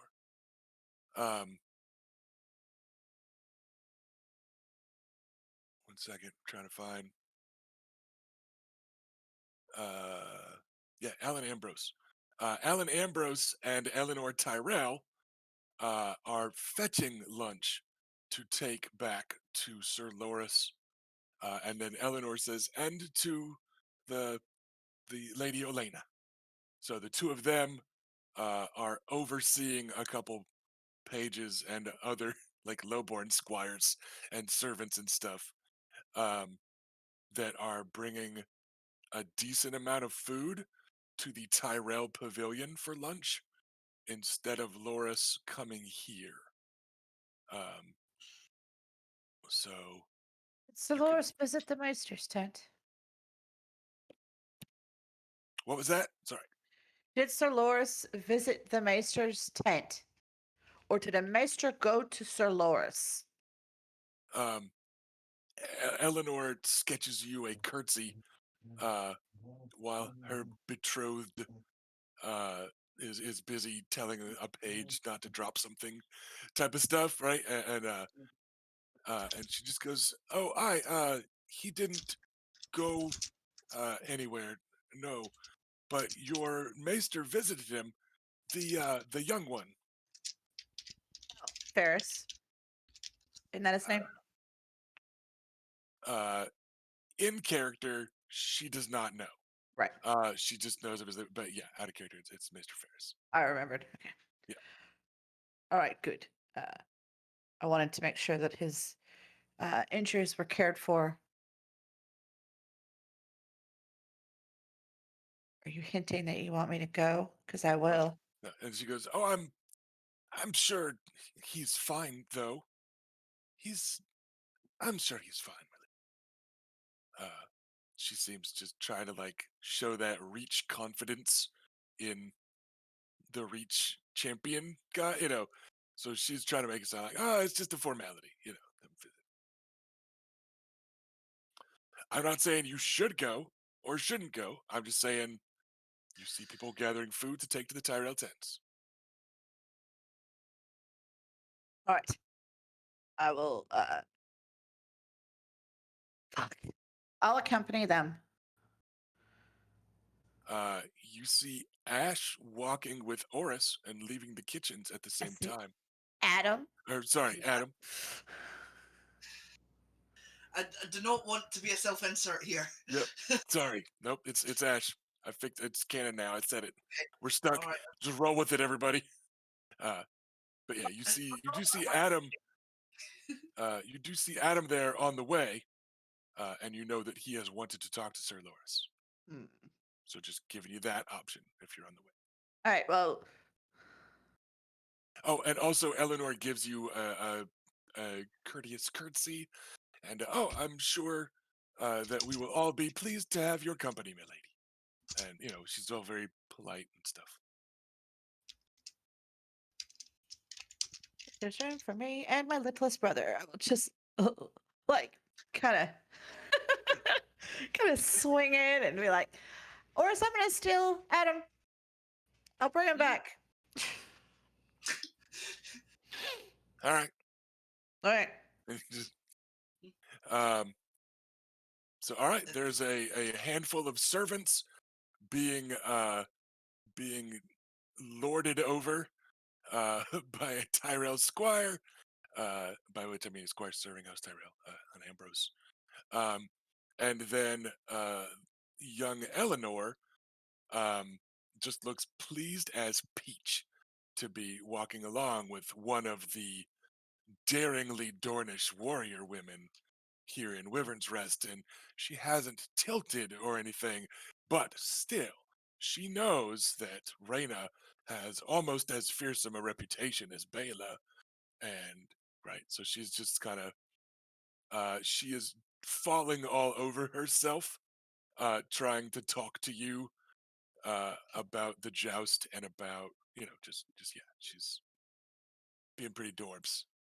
I will talk right back to her. I will be adorbs, not adorbs, but I will share what I know, which I mean, I'm not the jousting expert, but I know what I saw. I know good jousting when I see it.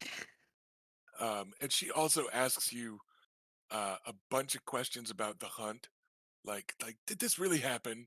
And like she's kind of, you could tell that a lot of the other girls were gossiping about stuff. Yes. Um, so she's like following up on some of that, and so and so said that, right? Like she's just kind of following up with some of the Yes. this bird caught this and yada yada Yeah. yada. I will confirm or deny But as needed.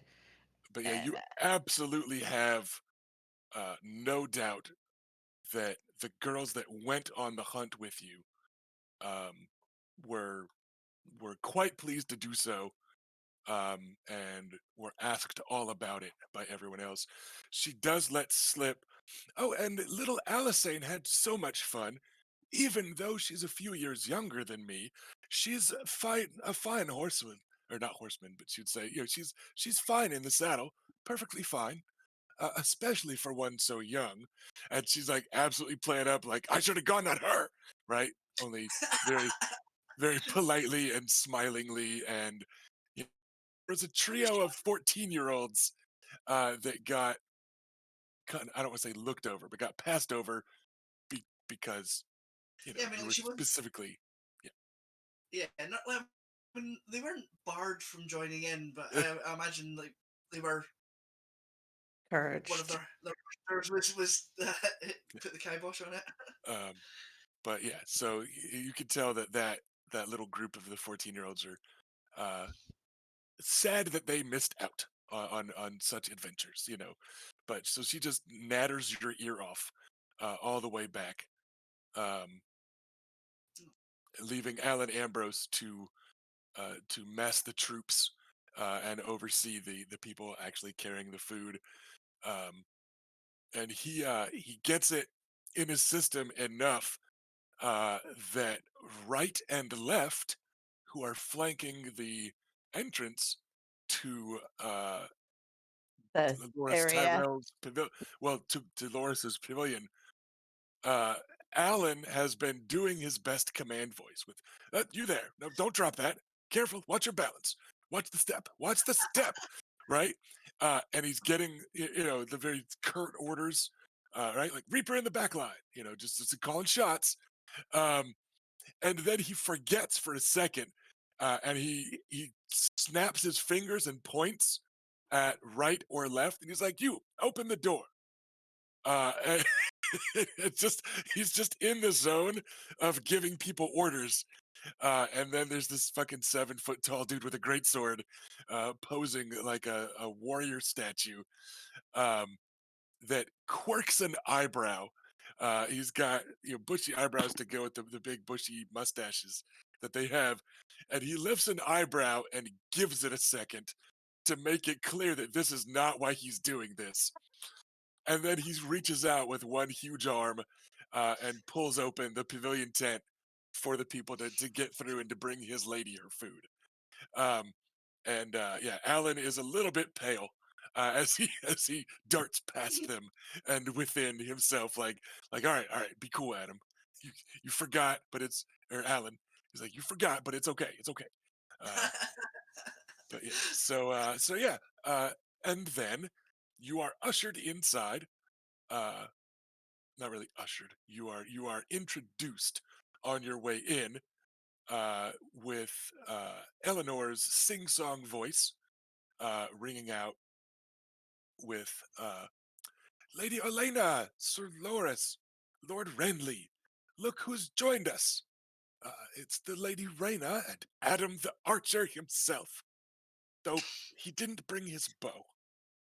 But yes, company for lunch. And she gives a happy little, little clap. Um, Loris and Renly hurriedly stand and bow as you enter. Um, Loris does not look happy, but he's got like doesn't look like he's been crying or anything. Like he's not red in the face, furious. His pouty face is gone, and he's just carefully neutral as he occasionally flicks a glance off to one side, where his grandmother, who did not stand up when you arrived, she is sitting and waiting for these pages and squires to array the lunch around her within arm's reach. I will dip a card scene. Lords and ladies. I'll bow deeply. Yeah, do the same. Renly, you guys have high enough awareness. He pauses for a second before he's not sure how dashing to be. But then he says, well, we should have seen you coming. All half the radiance of House Nymerian joining us here inside the tent. Perhaps it'll be too bright to enjoy our meal. We normally like to picnic in the shade. Someone around here will throw some shade. We can certainly Sorry. rely on a for that. I just had to say it. I'm sorry. No. Uh, you are most gracious, Lord Renly. Thank you. And All right. And then he turns to Adam and he does that like that uncle seeing the nephew at Thanksgiving thing where you're like, oh, look how big you got, right? Not quite that patronizing, but he just gives you that clap on the shoulders and he goes, and you brought the more fearsome of your brothers along as bodyguard in case someone was cross about the judge's decision. the judges right here. You are too kind, Renly. Sorry, you're too kind, my lord. Someone must have told you that flattery will get you everywhere. Once very long ago, and I took the lesson well. Though with these ones, of course, I'm sincere. Come, join us for lunch, he says, like it's not your fucking food he's eating or somebody else's tent that you're in, right? He's just companionable, really. Just, oh, come, sit. Join us for lunch. We'll do so. Um, Thank you. there is a grape thrown by Lady Olena with a flick, and it bounces off Loris, who steels himself for a moment and then stands again. He says, my lord, my lady, I must apologize for my unseemly behavior. And he does emphasize the must, just like that. That sulky boy, I'm being told to do this, but I'm following the letter of the law. And he gives you both a very deep bow.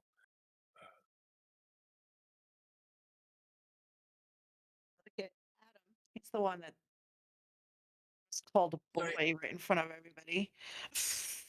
All right, So it didn't catch she very got much of that. yeah, she got cut out a lot, but I think it was she letting Adam take point.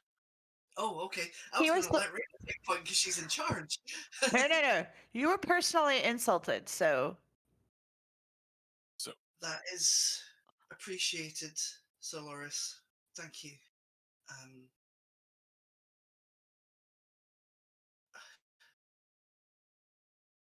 I I understand.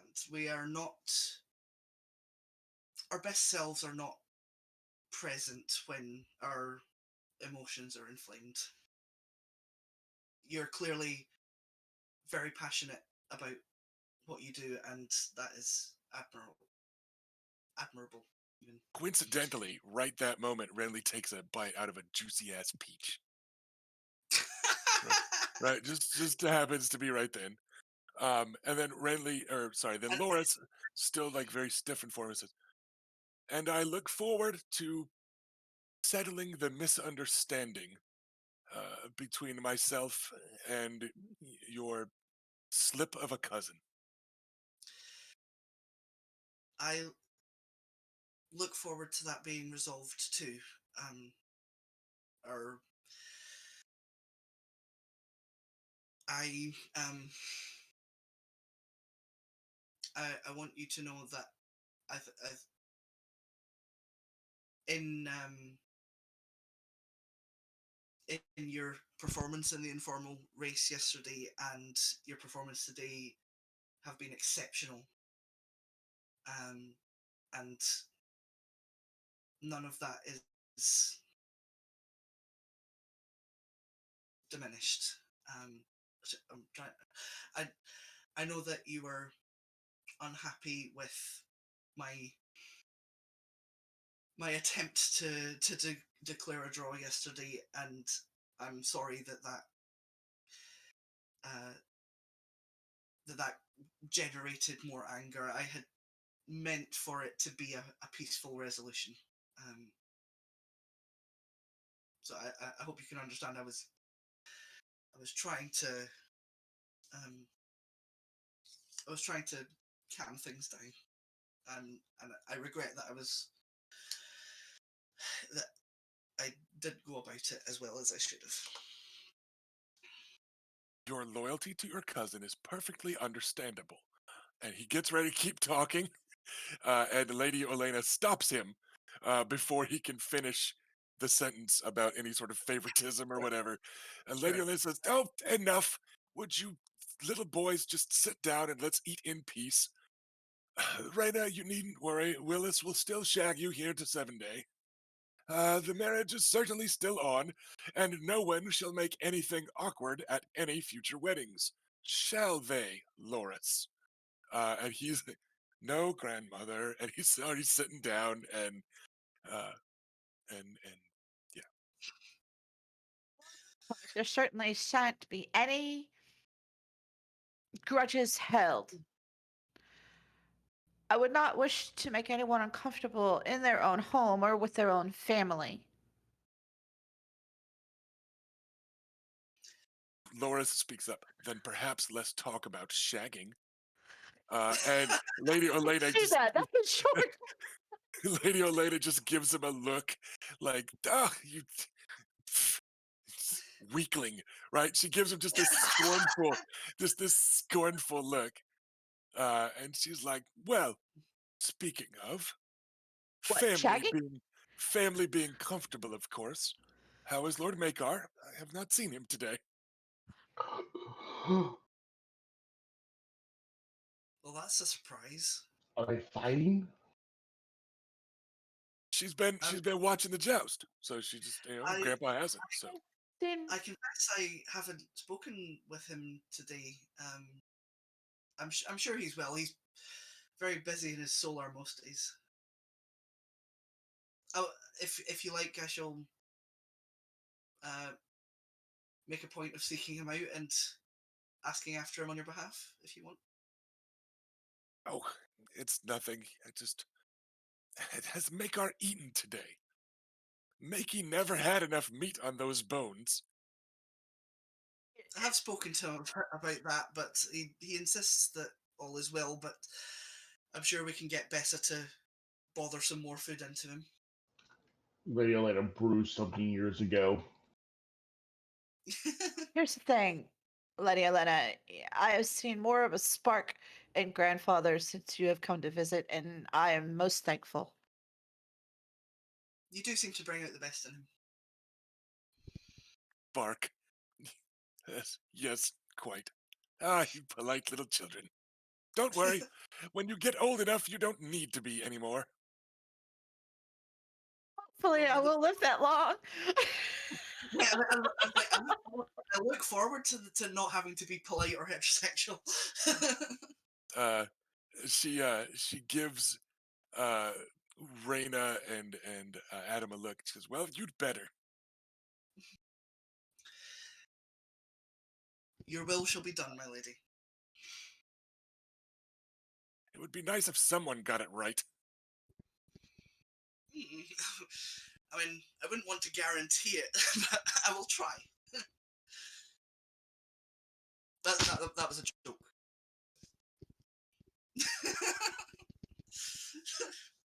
Definitely.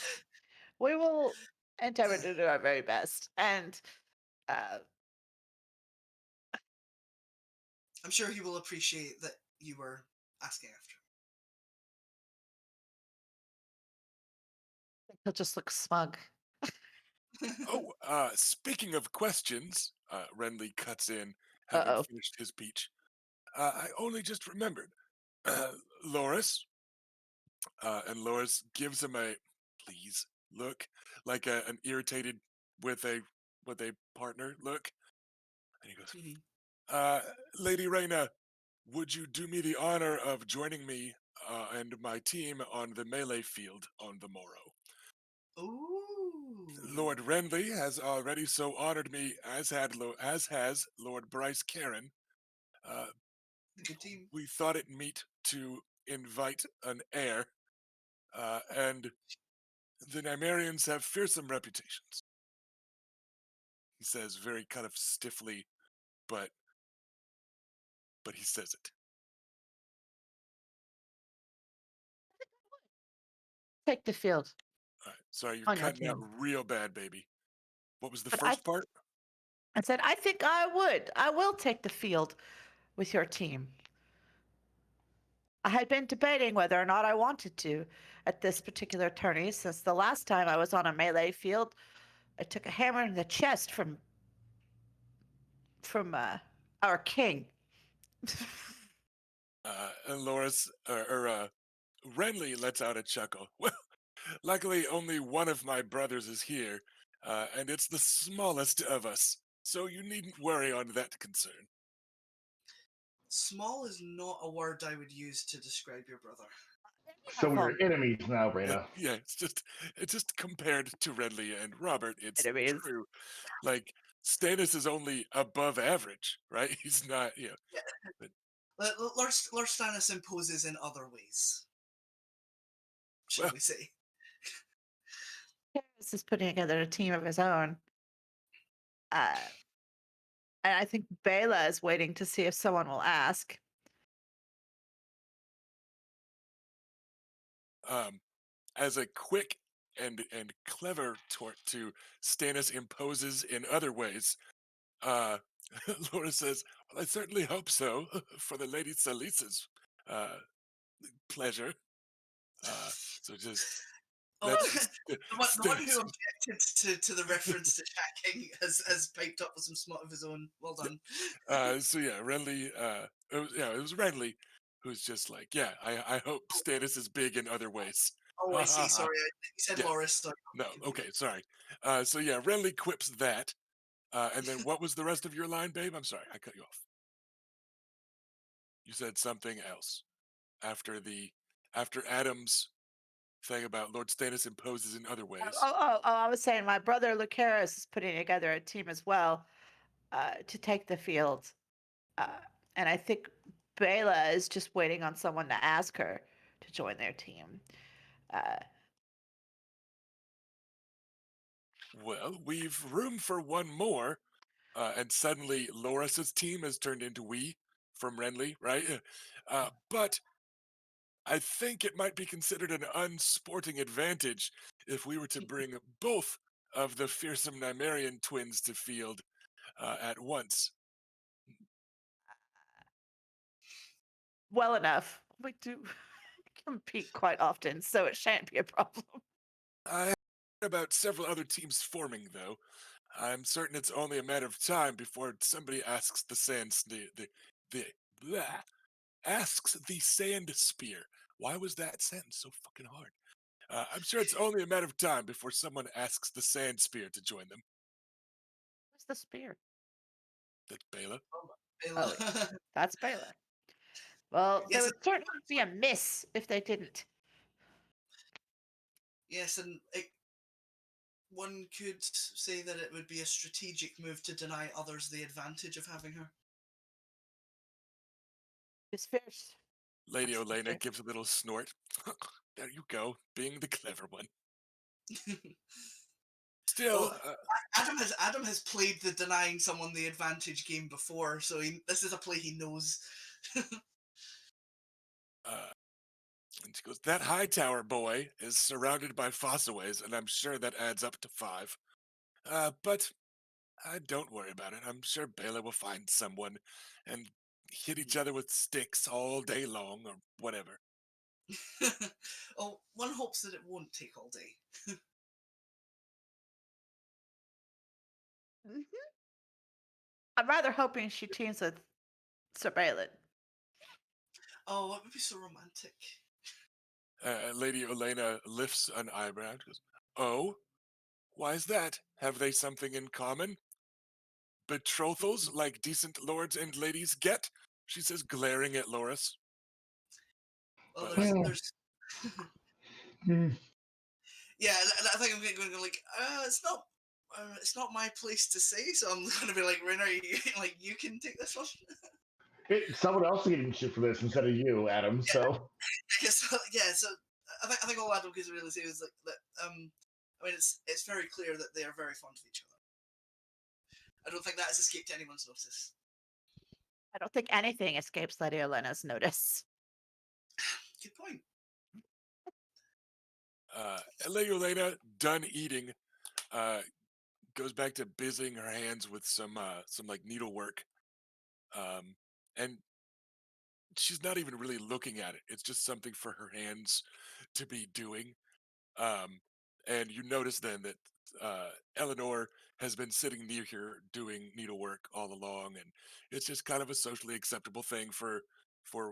reach women to be doing.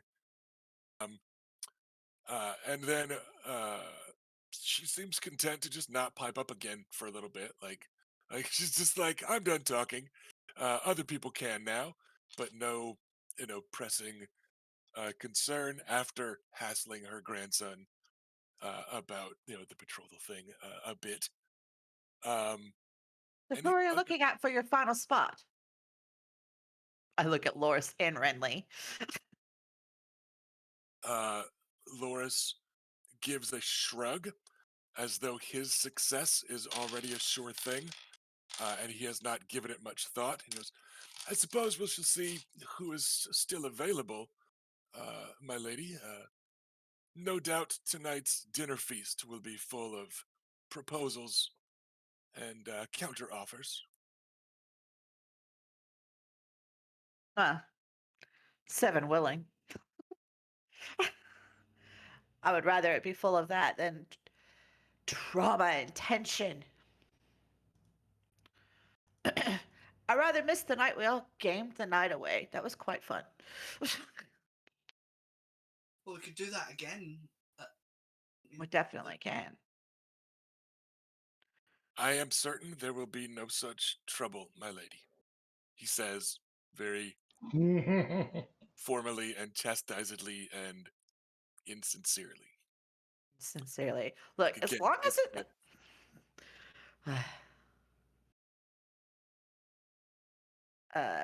Wow, that was a weird pop up from Twitch. Okay. Um, it's after 6.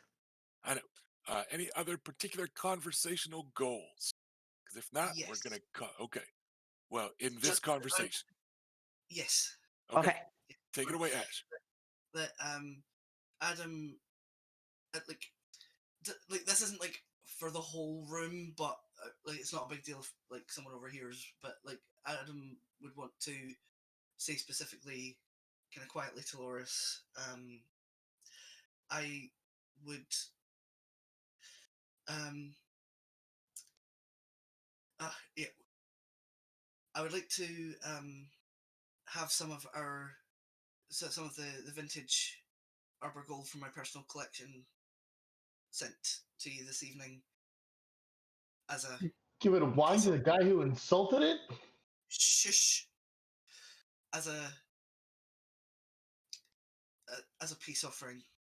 Before long, our houses will be joined, and we will be brothers.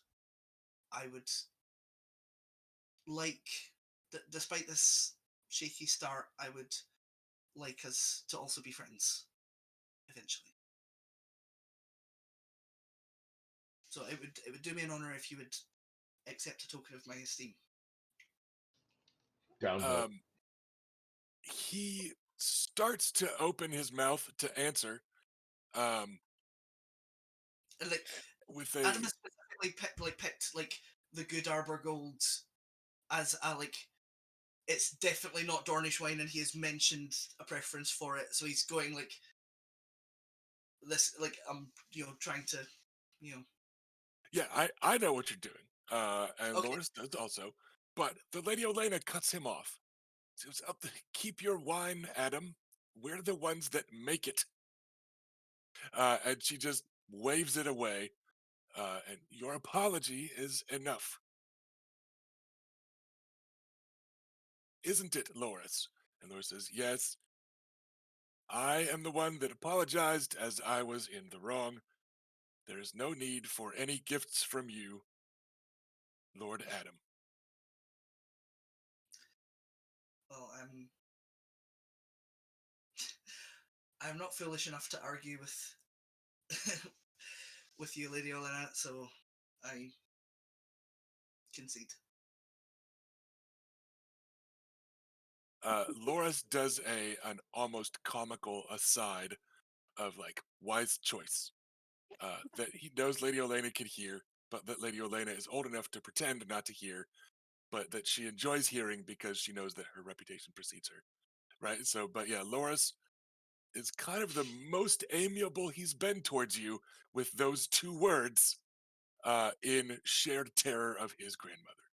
Uh, so, um, Yeah, like the important bit was saying like we're going to be brothers, so I would rather that we were friends than than yeah, enemies. and he heard. And So yeah, even if it we'll doesn't, call it. yeah, so like, even if it doesn't fix things right away, that it at least shows them willing to build bridges. Yep. Absolutely. I hate Uh, everything about it. so let's wrap up on that comparatively tranquil note of Loris Tyrell and Adam sharing a moment of shared terror of the Lady Olenna. Um, and then you guys have 5 more minutes of pleasant lunch with conversation with Renly, uh, doing most of the heavy lifting conversationally. Um, and then we'll pick up in 2 weeks with the afternoon of the joust, which should bring us to the end of it. We just had a couple matches today that went really heckin' long because people are good at Yeah, this. So we will pick up Yeah. there I in definitely have more 2 weeks' time. scheming to do. I just didn't have time today, so. Not sure you're doing more inciting and less scheming. Well, I It haven't been feels like, scheming yet. but okay. I Uh, got 2 insights, 3 schemes, and okay. I'm not out of Look, them yet. All right. look, trying to be a schemer is just frightening. Thing So, is, Luke hasn't wanted anything, so he hasn't really put any effort into scheming, but he wants some shit now. So Yeah, the just want scheming to will kind of begin. all right then. We'll look forward to that in 2 weeks' time We will come Thanks. back on our next Sea of Spears Sunday. Coming up tomorrow, Wednesday, and Friday, I'm here on Play the Game, playing some games. I didn't get to do that last week on account of it was a little bit chilly here, and our power was just a little unreliable, smidge. That's just a crutch. You can do without a power. You don't need a Yeah, power for streaming. just a little bit. But yeah, should be back this week, Monday, Wednesday, Friday at noon Central, playing some BattleTech. So we've got mods added that viewers suggested, and we're doing a heavily modded playthrough of career mode in there. So come by during the week and hang out and play some BattleTech. And then I hope we'll see everybody back here in 2 weeks' time for our next episode of A Sea of Spears. Thanks for hanging out, everybody. Hi, Thanks guys. for bits and cheers and all that stuff, as Bye, everybody. always. And we'll see you here next time. Hi.